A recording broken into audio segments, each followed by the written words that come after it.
জানালার বাইরে আকাশটা অন্ধকার ছিল, কিন্তু এটা ক্লাইন মোরেত্তির চেনা সেই ধূসর কুয়াশা ছিল না। সমুদ্রের ঢেউগুলো আছড়ে পড়ছিল, আর বাতাসের তোড়ে কুয়াশা সব উড়ে গিয়ে আকাশে মেঘের বিচিত্র সব নকশা তৈরি করছিল। সূর্যাস্তের লালচে সোনালি আলো সেই মেঘের গায়ে প্রতিফলিত হচ্ছিল। এটা ছিল প্রিটজ হারবার, লোয়েন কিংডমের সবচেয়ে বড় আর ব্যস্ত বন্দর। ক্লাইন একটা হালকা ভেস্ট আর সাদা শার্ট পরে জানালার পাশে দাঁড়িয়ে কিছুক্ষণ বাইরের জগৎটা দেখল। তারপর পকেট ঘড়ির টিকটিক শব্দে সে আবার মেহগনি কাঠের টেবিলের কাছে ফিরে গেল। আগুনের ওম মেখে সে তার গোল কালো ফাউন্টেন পেনটা তুলে নিল। একটা কাগজ খুলে সে ধীরে ধীরে লিখতে শুরু করল। প্রিয় মিস্টার আজিক, আজ পর্যন্ত আপনাকে চিঠি লিখতে না পারার জন্য ক্ষমা চাইছি। গত কয়েকদিন ধরে আমি ব্যাকলুন্ডের রাস্তায় ঘুরে বেরিয়েছি। এই শহরটা যে ধ্বংসলীলার মধ্য দিয়ে গেল সেটা দেখে আমি স্তব্ধ হয়ে গিয়েছিলাম। আমরা যদি সাধারণ মানুষ হতাম তবে হয়তো এতক্ষণে সাদা কাপড়ে ঢেকে আমাদের শ্মশানে নিয়ে যাওয়া হতো।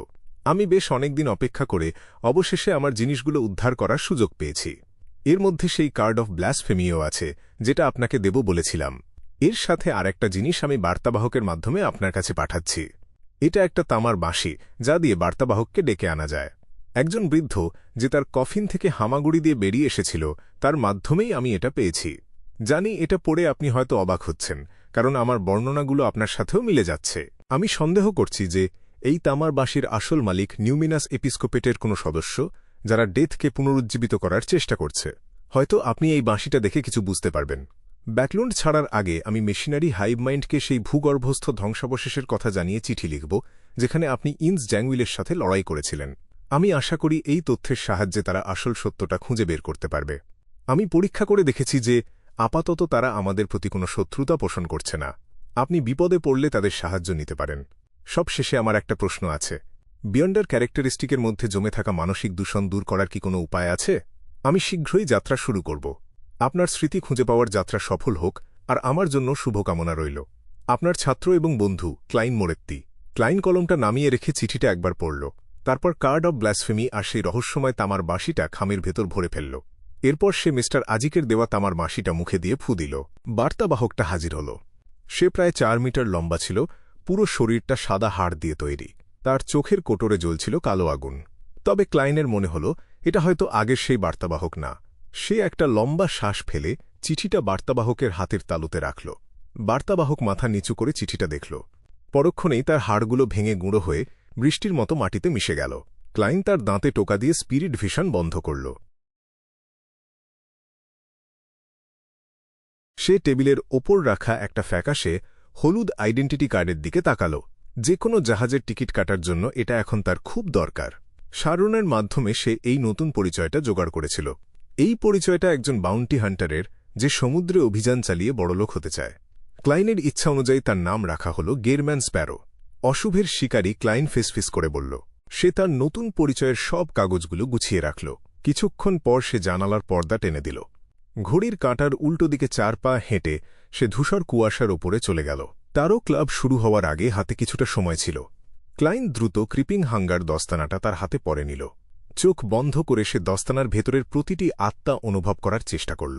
সে একজন ফেসলেসের আত্মাকে মুক্তি দেওয়ার চেষ্টা করছিল। বাস্তব জগতে ক্রিপিং হাঙ্গার এই আত্মাকে গিলে ফেলত, কিন্তু এখানে তার সেই সাহস নেই। ধূসর কুয়াশার ওপরে দস্তানা থেকে একটা ঝাপসা আত্মা বেরিয়ে লম্বা ব্রোঞ্জ টেবিলের পাশে দাঁড়াল। এটা একজন মধ্যবয়সী লোকের আত্মা ছিল। লোকটা খুব কষ্টে ক্লাইনের সামনে মাথা নিচু করল। তার অবয়বটা ধীরে ধীরে ঝাপসা হয়ে যাচ্ছিল। ক্লাইন তার আধ্যাত্মিক শক্তি দিয়ে লোকটাকে স্থির করল। সে নিচু গলায় জিজ্ঞেস করল, তুমি কি জানো জ্যান্ত মৎস্যকন্যা বা মারমেইড কোথায় পাওয়া যায়? লোকটা খুব দুর্বল গলায় উত্তর দিল, অ্যাভারনাইট চার্চের অধীনে যেগুলো আছে সেগুলো বাদে অন্যগুলো খুঁজে পেতে হলে গার্গাস দ্বীপপুঞ্জ থেকে অন্তত 1 সপ্তাহ সমুদ্রযাত্রা করতে হবে। সেটাই ছিল আমার গন্তব্য। ক্লাইন বুঝল যে এই লোকটাও একজন ফেসলেস ছিল, যে পরবর্তী ধাপে যাওয়ার জন্য মারমেইড খুঁজছিল। কিন্তু শেষ পর্যন্ত সে ভাইট অ্যাডমিরাল কিলাঙ্গোসের হাতে মারা যায়। ক্লাইন হঠাৎ জিজ্ঞেস করল, তুমি কোন সংগঠনের সদস্য ছিলে? তোমার পশন ফর্মুলা কোথায় পেয়েছিলে? ঝাপসা লোকটার শরীর কেঁপে উঠল। 2 সেকেন্ড পর সে বলল, সিক্রেট অর্ডার। আমি সিক্রেট অর্ডারের সদস্য ছিলাম। ক্লাইন একটু ইতস্তত করে জিজ্ঞেস করল, তুমি কি কখনো তোমাদের নেতা জারাটুলকে দেখেছ? লোকটা প্রথমে চুপ করেছিল, তারপর চিৎকার করে উঠল, দেখেছি। সে একটা অস্বাভাবিক দানব। সে এক অমর দানব। কথাটা বলতে বলতেই তার আত্মাটা আরও স্বচ্ছ হয়ে যেতে লাগল। ক্লাইন দ্রুত আরেকটা প্রশ্ন করল, সিক্রেট অর্ডার আর অ্যান্টিগোনাস পরিবারের সম্পদ বাদে অন্য কোথাও কি সিয়ার পাথওয়ের হাই সিকোয়েন্স ফর্মুলা পাওয়া যাবে? লোকটা মিলিয়ে যাওয়ার ঠিক আগে বলে গেল, এভারনাইট church cathedral of serenity.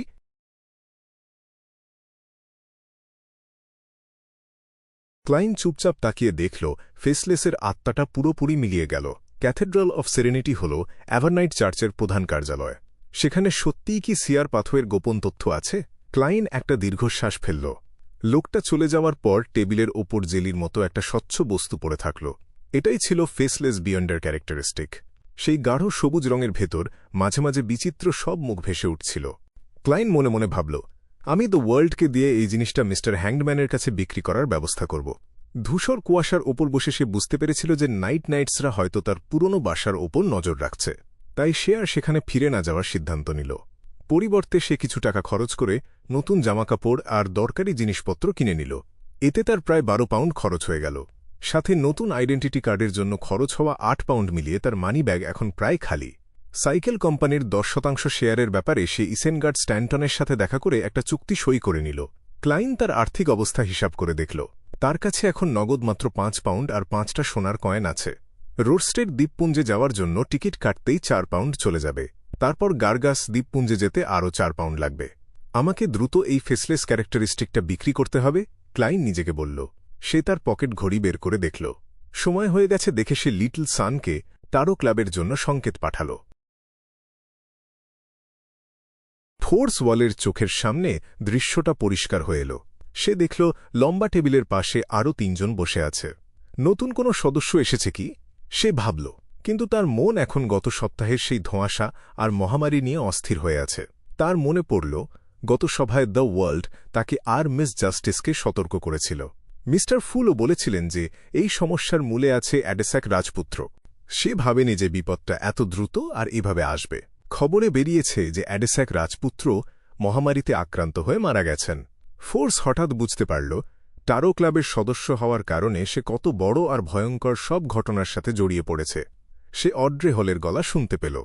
Audrey হল বরাবরের মতোই শান্ত গলায় বলল, শুভ অপরাহ্ন মিস্টার ফুল, আপনি আবারও ব্যাকলুন্ডকে বাঁচালেন। এই কথা শুনে নতুন সদস্য এমলিন পুরো অবাক হয়ে তাকিয়ে রইল। সে মনে মনে ভাবল, কি, কখন শহর বাঁচাল?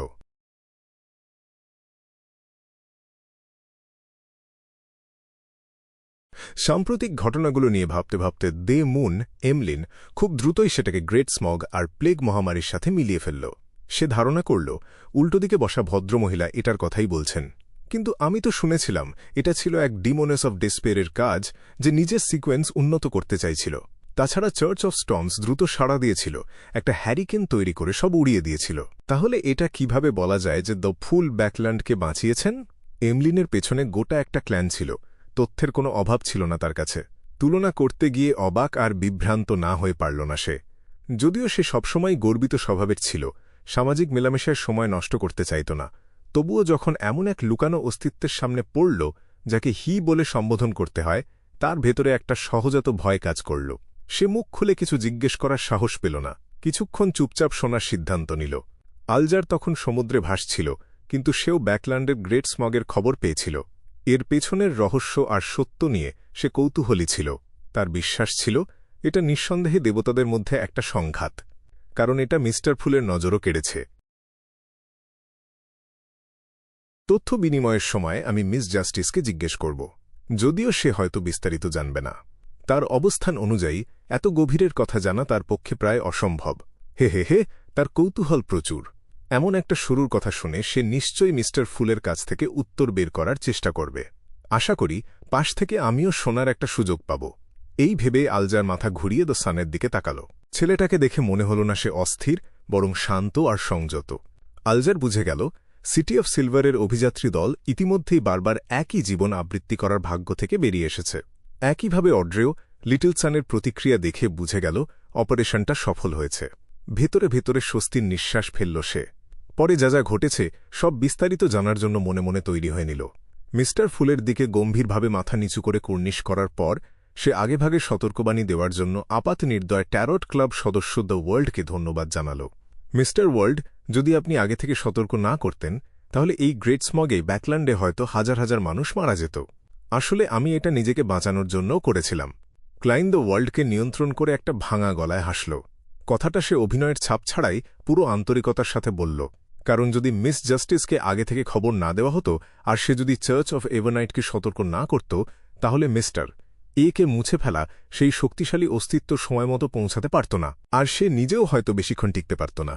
মিস্টার যদি আমাকে ভেঙেচুরে খেয়ে ফেলত, তাহলে হয়তো আমার পুনরুজ্জীবিত হওয়ার সুযোগও থাকত না। ক্লাইন কৃতজ্ঞতার সাথে ভাবল, মিস্টার এর ভোজ আক্ষরিক অর্থেই ভোজ হতো। ঠিক পরেই তো ফুল হিসেবে সে চেয়ারে হেলান দিয়ে হাসি মুখে বলল, আমি শুধু সামান্য কিছু সাহায্য করেছি। না, আপনার ব্লেসড সত্যিই ব্যাকল্যান্ডকে বাঁচাতে সাহায্য করেছেন। সবার মধ্যে তার অবদানই সবচেয়ে বেশি অড্রে অন্তর থেকে প্রশংসা করল। তার সতর্কবার্তার জন্যই গডেস চার্চ অফ এভারনাইট প্রস্তুতি নিতে পেরেছিল। ঠিক সময় ডেমনেস অফ ডিসপেয়ারকে নিশ্চিহ্ন করতে পেরেছিল। প্রাইমর্ডিয়াল ডিমোনেসের জেগে ওঠা ঠেকাতে পেরেছিল। গ্রেট স্মগের দূষণ নিয়ন্ত্রণে রাখা গেছে। তাছাড়া তিনি অরোরা অর্ডারের রিচুয়ালও ধ্বংস করেছেন, ট্রু ক্রিয়েটরের আবার নেমে আসার চেষ্টা ঠেকিয়েছেন, তাকে বাস্তব জগৎ থেকে দূরে রেখেছেন। সবচেয়ে গুরুত্বপূর্ণ তথ্য সরবরাহ করার জন্য আর্ল হল আর তার স্ত্রীর কাছ থেকে সর্বসম্মত প্রশংসা পেয়েছিল অড্রে।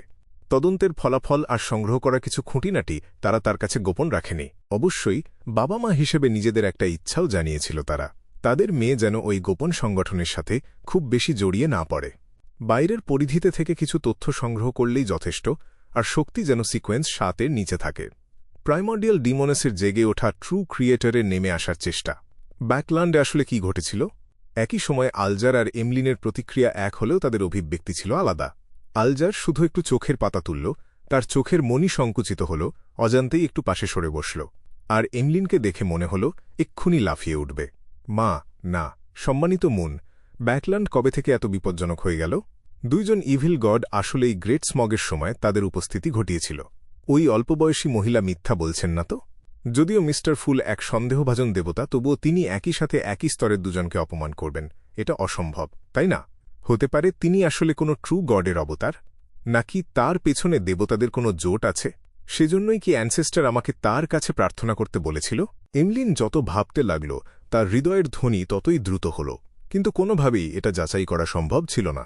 স্যাঙ্গিনদের ভ্যাম্পায়ার ডাকনাম থাকা মানে এই না যে তাদের হৃদস্পন্দন নেই, শুধু সেটা তুলনামূলক ধীর, আর হৃদপিণ্ড নিজেই স্যাঙ্গিনদের মারাত্মক দুর্বলতার একটা।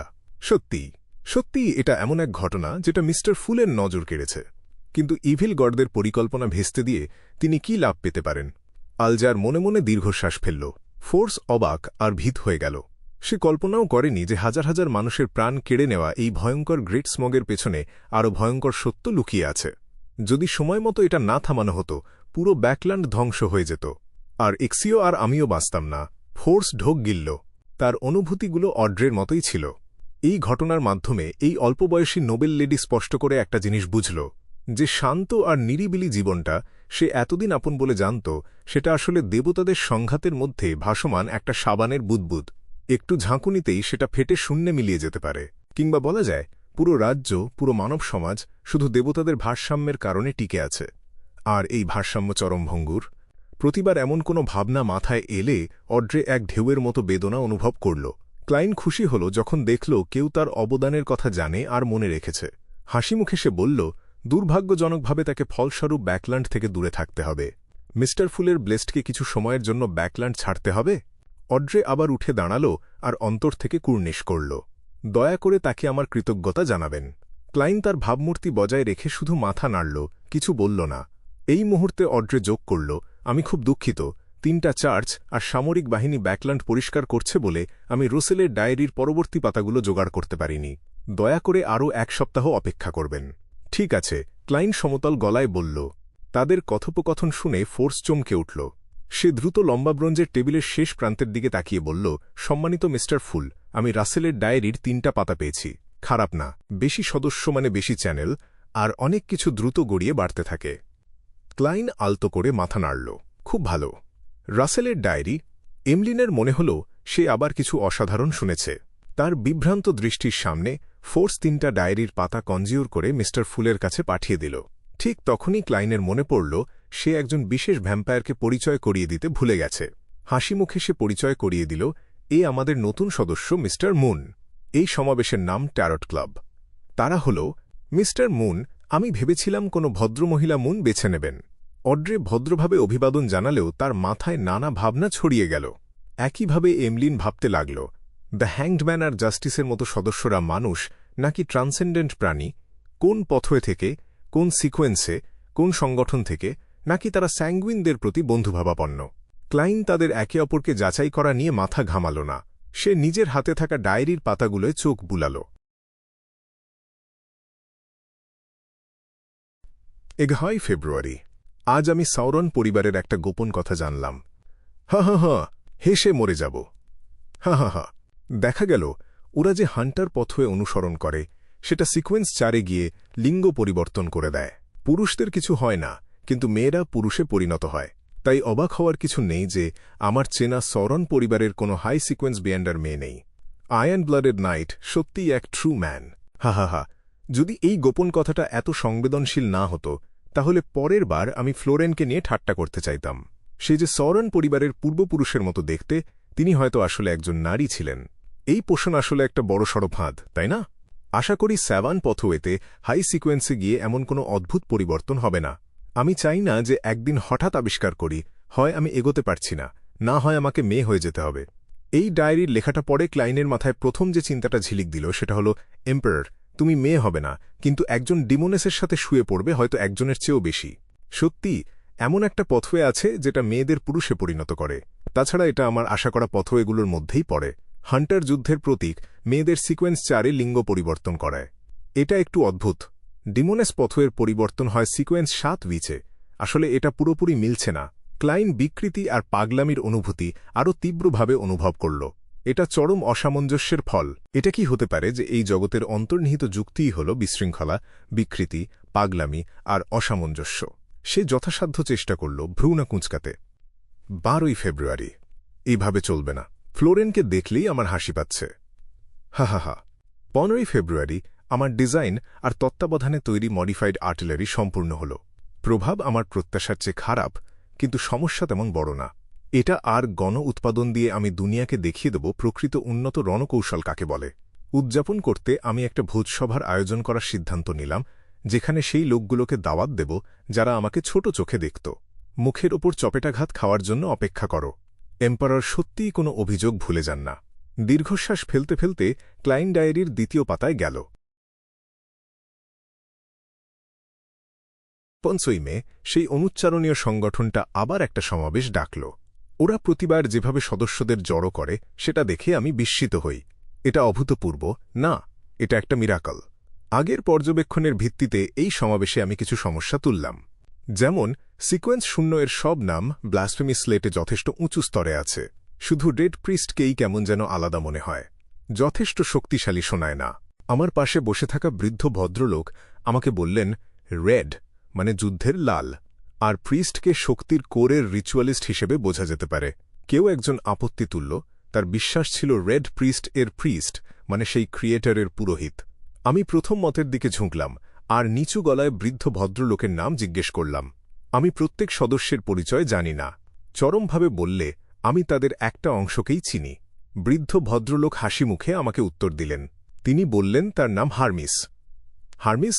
সেই হার্মিস যিনি প্রাচীন হার্মিস ভাষা সৃষ্টি করেছিলেন? হার্মিস মানবতার মিস্টিসিজমের প্রতিষ্ঠাতা?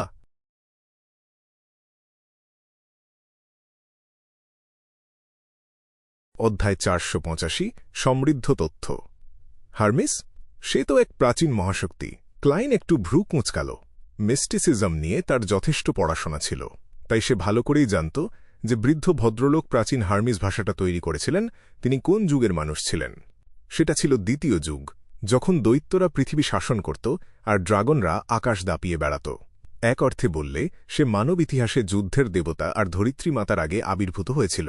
মানে লিটল সান, যে কিনা টারট ক্লাবে যোগ দেওয়ার আগে 7 জন দেবতার নামই জানত না, সেও হয়তো হার্মিসের নাম শুনে থাকবে। হ্যাঁ, একটা সুযোগ খুঁজে দ্য ওয়ার্ল্ডকে দিয়ে এটা যাচাই করে নেওয়া উচিত আমার। ওই বৃদ্ধ ভদ্রলোক ব্যক্তিগতভাবে সেই যুগটা পার করে এসেছেন, যখন আদি মানুষেরা নিজেদের ওপরই পোষণ পরীক্ষা করত। বিয়ন্ডার শক্তির কাঁটাময় পথটা ধীরে ধীরে এক পা করে খুঁজে বের করছিল। সে জটুন আর ড্রাগনিস ভাষাকে ব্লু প্রিন্ট ধরে পূর্বসূরিদের কাঁধে দাঁড়িয়ে মানুষের নিজস্ব একটা বিয়ন্ডার ভাষা তৈরি করেছিল। হয়তো সে নিজের চোখে প্রথম ব্লাসফেমি স্লেটটাও দেখেছিল। আর সবচেয়ে বড় কথা, সে সম্রাট রোসেলের সময় পর্যন্ত বেঁচে ছিল, হয়তো এখনও বেঁচে আছে। এ যেন মানব মিস্টিসিজমের একটা জীবন্ত ফসিল। ক্লাইনের ভিতরে একটা ঢেউ খেলে গেল। আবার পাশাপাশি টুয়াইলাইট হার্মিট অর্ডারের ভয়ঙ্কর শক্তিটাও সে অনুভব করল। হার্মিসের মতো একজন মানুষও তাদের সদস্য, আর বাকি গুপ্ত সংগঠন, এমনকি 7টা চার্চের ভিতরেও যজ্ঞ আর আচার অনুষ্ঠানের সময় প্রাচীন হার্মিস ভাষাই ব্যবহার করা হয়। টুয়াইলাইট হার্মিট অর্ডার সত্যিই অনেক উঁচু স্তরের বিশাল আর গভীর একটা জিনিস। ক্লাইন মনে মনে একটা দীর্ঘশ্বাস ফেলল। তবে যেটা তাকে সবচেয়ে বেশি ঈর্ষান্বিত করছিল সেটা হার্মিসের অস্তিত্ব না, বরং এটাই যে টুয়াইলাইট হার্মিট অর্ডারের কাছে দ্বিতীয় ব্লাসফেমি স্লেটটা আছে। এটা তো একদম চিটিং। 22টা কার্ডস অব ব্লাসফেমির মধ্যে টারোট ক্লাবের কাছে মাত্র একটা। কথাটা মনে পড়তেই ক্লাইন আরেকবার দীর্ঘশ্বাস ফেলল। সে আবার কাগজের দিকে মনোযোগ ফেরাল। ডায়েরির বাকি লেখাগুলো পড়তে লাগল। সর্গা, আমার পাশে বসে থাকা যে বৃদ্ধ লোকটাকে এত সাধারণ, এত অবিশেষ দেখাচ্ছিল, সে আসলে হার্মিস। অন্ধকার দ্বিতীয় যুগ থেকে শুরু করে 5ম যুগের বিয়ন্ডার পতনের সময় পর্যন্ত সে বেঁচে আছে। এই সংগঠনে যোগ দেওয়ার সিদ্ধান্তটা একদম ঠিক ছিল। আমি আমার উজ্জ্বল ভবিষ্যৎ দেখতে পাচ্ছি। এই মুহূর্তে আমার অনুভূতি বোঝাতে 3টে বিস্ময়সূচক চিহ্ন যথেষ্ট না। এই বড় বড় শক্তিশালী লোকগুলো, এই অমর বুড়ো খচ্চরগুলো সব একসাথে জড়ো হয়েছে এই বিশ্বাস থেকে যে গোধূলি আসছে। না, ব্যাপারটা নিশ্চয়ই এমন না, অন্তত আমার ক্ষেত্রে তো না। এদের মধ্যে কেউ কেউ হয়তো সত্যিই সেই আদর্শে আবেগের সাথে বিশ্বাস করে, মূল ক্রিয়েটরের জেগে ওঠার অপেক্ষায় আছে। ইতিহাস যেন সেই বিন্দু পর্যন্ত এগিয়ে যায় যেমনটা ভবিষ্যদ্বাণী করা হয়েছে। হে, আমার বোঝা মতে ব্যাপারটা জেগে ওঠা না, বরং পুনরুত্থান। কিন্তু এদের মধ্যে অর্ধেকের বেশি লোক এমন হতে পারে না। বাকিদের নিজস্ব উদ্দেশ্য আছে। হয় তারা আমার মতো উচ্চাভিলাষী, না হয় তারা চুপচাপ ওঁত পেতে থাকা গুপ্তচর। একটু দাঁড়াও, একটা সমস্যার কথা মাথায় আসল। গোপন আমন্ত্রণে রাজি হওয়ার পরই আমি দ্রুত এই সমাবেশে এসে যোগ দিলাম, কিন্তু আমার ওপর কোনো যাচাই বাছাই করা হয়নি। যে লোকটা সমাবেশ ডেকেছিল সে বলল যে সদস্যদের মধ্যে মতবিরোধ আছে, আমাকে নেওয়ার জন্য ভোটাভুটি করতে হবে। 2/3 মেজরিটিতে আমি কোনোমতে ঢুকতে পারলাম। কিন্তু সেটা আসল কথা না। আসল কথা হল, আমি গোধূলি আসার ধারণায় বিশ্বাস করি কিনা সেটা নিয়ে তারা মাথা ঘামায়নি। আমার মাথায় কি চলছে সেটাও তাদের চিন্তা না। তাহলে কিসের ভরসায় তারা নিশ্চিত যে আমি এই সংগঠনের কোনো ক্ষতি করতে পারব না? এদের মধ্যে কি স্পেকটেটর পথের কোনো হাই সিকোয়েন্স বিয়ন্ডার আছে যে অ্যাঞ্জেলের পর্যায়ে পৌঁছেছে? সে কি আমার মৌখিক প্রতিশ্রুতির মধ্য দিয়ে আমার অজান্তেই কোনো গোপন মনস্তাত্ত্বিক ইঙ্গিত তৈরি করে দিয়েছে? আর তারা কি এতটাই আত্মবিশ্বাসী যে সদস্যদের লুকানো ক্ষতিকর উদ্দেশ্য ধরে ফেলতে পারে? এটা সম্ভব হতে পারে, কিন্তু ভাবলেই গা শিউরে ওঠে। আর একটা কথা, অনুমতি ছাড়া ওই সংগঠনের নাম বাইরে মুখে আনলেই সাথে সাথে ব্যাপারটা টের পাওয়া যায়। আগে যেসব সদস্যদের সরিয়ে দেওয়া হয়েছিল তাদের কয়েকজনের উদাহরণও আমাকে দিয়েছে। কাগজে লিখলে বা নতুন তৈরি কোনো ভাষায় লিখলেও কাজ হবে না। একটু ভাবি। স্পেকটেটর পথের সিকোয়েন্স 2 হল ডিসার্নার, আর সিকোয়েন্স 1 হল অথর। এদের মধ্যে কে এই বৈশিষ্ট্যগুলোর সাথে মেলে? হ্যাঁ, প্রাথমিকভাবে আমার একজন সন্দেহভাজন আছে। সে হল যে লোকটা সমাবেশ ডেকেছিল। হ্যাঁ, স্পেকটেটর পথের সিকোয়েন্স 0 আছে। তার নাম ভিশনারি। কিন্তু আমি বিশ্বাস করি না এখানে কেউ সত্যিকারের দেবতার স্তরে পৌঁছেছে। না হলে পর্দার আড়ালে লুকিয়ে থাকার দরকার পড়ত না। অবশ্য তাদের কাছে সিকোয়েন্স 0 স্তরের ডিভাইন আইটেম থাকতে পারে, বা কোনো নির্দিষ্ট পথের ইউনিকনেস থাকতে পারে।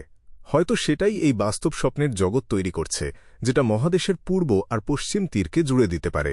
আবার সংগঠনের নাম মুখে আনতেই সেটা সাথে সাথে টের পেয়ে যায়। তখন আমি বেশি ভাবিনি। চমকের মধ্যেই আমি আরও কয়েকটা ব্যাপার নিয়ে প্রশ্ন করলাম। যেমন, দেবতাদের বর্ণনায় অথরিটি শব্দটা কেন ব্যবহার করা হয়? বুড়ো মিস্টার হার্মিস একটা মজার উত্তর দিল। এই পর্যন্ত পড়ে ক্লাইন দেখল ডায়েরির পৃষ্ঠাটা শেষ হয়ে গেছে। সে দ্রুত পরের পৃষ্ঠায় গেল, কিন্তু সাথে সাথে আবার ফিরে আসল, কারণ পরের পৃষ্ঠার সাথে আগের পৃষ্ঠার কোনো সম্পর্কই ছিল না। উত্তরটা কোথায়? আসল ডায়েরির পরের পৃষ্ঠায়? নাকি অনেক লম্বা বলে রোসেল লিখতে আলসেমি করেছে? নাকি ডায়েরিতে লিখে রাখার দরকার নেই বলে মনে করেছে? ক্লাইনের এত অস্থির লাগছিল যে ইচ্ছে করছিল ট্রান্সমাইগ্রেট করে রোসেলের গলা চেপে ধরে জিজ্ঞেস করে হার্মিস আসলে কি বলেছিল। অবশ্য বাইরে সে কোনো আবেগ প্রকাশ করল না, অতিরিক্ত কোনো শারীরিক ভঙ্গিও করল না। তাহলে স্পেকটেটর পথের সিকোয়েন্স 0 এর নাম ভিশনারি। ড্রাগন অফ ইম্যাজিনেশনের সাথে এটা ভালোভাবেই মেলে। আমি ভেবেছিলাম এটা ড্রাগন হবে। ভিশনারি নামটা মানুষের ধারণার সাথে বেশি খাপ খায়। মানে এই সিকোয়েন্স 0 এর পোষণ খেলেই যে কেউ ড্রাগনে পরিণত হবে তা না। Sequence 1 author. পোষণের নাম শুনেই কেমন যেন 008 পালকটার বৈশিষ্ট্যের সাথে মিল পাচ্ছি। টুয়াইলাইট হারমিট অর্ডার সদস্যদের ডাকার পদ্ধতিটা একটা বাস্তব স্বপ্নের জগৎ, যেটা মহাদেশের পূর্ব আর পশ্চিম প্রান্তকে জুড়ে দেয়। ডায়েরির শুরুতে মিরাকল কথাটা পড়ে আমি ভয় পেয়ে গেছিলাম। ভেবেছিলাম এদের কাছে ধূসর কুয়াশা বা ধূসর কুয়াশার ওপরের রহস্যময় জগতও আছে। ক্লাইন নিজের আবেগ শান্ত করল। সে বুঝতে পারল এই একটামাত্র ডায়েরির পৃষ্ঠা থেকেই অনেক গুরুত্বপূর্ণ তথ্য পাওয়া গেছে। প্রথমত সে জানল প্রাচীন ঋষি হার্মিস কমপক্ষে রোসেলের যুগ পর্যন্ত বেঁচে ছিল, মানে 100-200 বছর আগে পর্যন্ত, আর সে ছিল সেই রহস্যময় সংগঠনের একজন সদস্য। দ্বিতীয়ত, রোসেলের বর্ণনা থেকে সংগঠনের নাম মুখে আনা যায় না। সে মোটামুটি নিশ্চিত হল যে রহস্যময় সংগঠনটা আসলে টুয়াইলাইট হারমিট অর্ডার। শেষে সে স্পেকটেটর পথের সিকোয়েন্স 0, 1 আর 2 এর নাম জানতে পারল।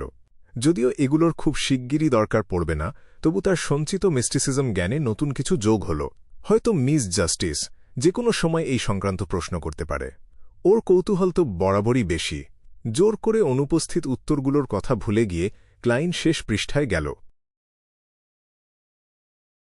ক্লাইন যখন পড়ছিল, অড্রে অভ্যাসমতো খুঁটিনাটি লক্ষ্য করছিল। সে তীক্ষ্ণভাবে খেয়াল করল ব্ল্যাক এম্পেরর কার্ডটা, যেটা মিস্টার ফুল লম্বা দাগধরা টেবিলের ওপর উল্টো করে রেখেছিল, সেটা আর সেখানে নেই। সে কি কোনো ব্লেসডকে দিয়েছে যাতে যথাযথ সাহায্য পায়, নাকি কোনো অস্তিত্বের সাথে জিনিস বিনিময় করেছে? অড্রে চোখ পিটোপিট করল, কারণটা অনুমান করার চেষ্টা করল। প্রথম ধারণাটার দিকেই তার ঝোঁক বেশি, কারণ মিস্টার ফুলের সাহায্য ছাড়া তার ব্লেসড সম্ভবত ট্রু ক্রিয়েটরের নেমে আসার আচার অনুষ্ঠানটা ভেস্তে দিতে পারত না। খুব দুঃখের কথা, বাবা তো বিস্তারিত ফাইলটা দেখতে পারে না। পারলে আমি জানতাম মিস্টার ফুলের ব্লেসডকে। মাঝারি উচ্চতার একজন পুরুষ, লোয়েনের সবচেয়ে জনপ্রিয় ডবল ব্রেস্টেড ফ্রক কোট পরা, আর সে ঘটনার সময় রেড রোজ ম্যানোরের কাছাকাছি ছিল। এই তথ্যকে ভিত্তি করে তদন্ত চালালে আমি একটা টার্গেট পর্যন্ত পৌঁছাতে পারব, কিন্তু সেটা হয়তো মিস্টার ফুলকে রাগিয়ে দেবে। সে এখনও আমাকে তার ব্লেসডের পরিচয় উন্মোচন করার অনুমতি দেয়নি। অড্রে, বেশি ভেব না, কৌতূহলী হয় না, হয়তো ভবিষ্যতে দেখা হয়ে যাবে। অড্রে দৃষ্টিটা ফিরিয়ে নিল।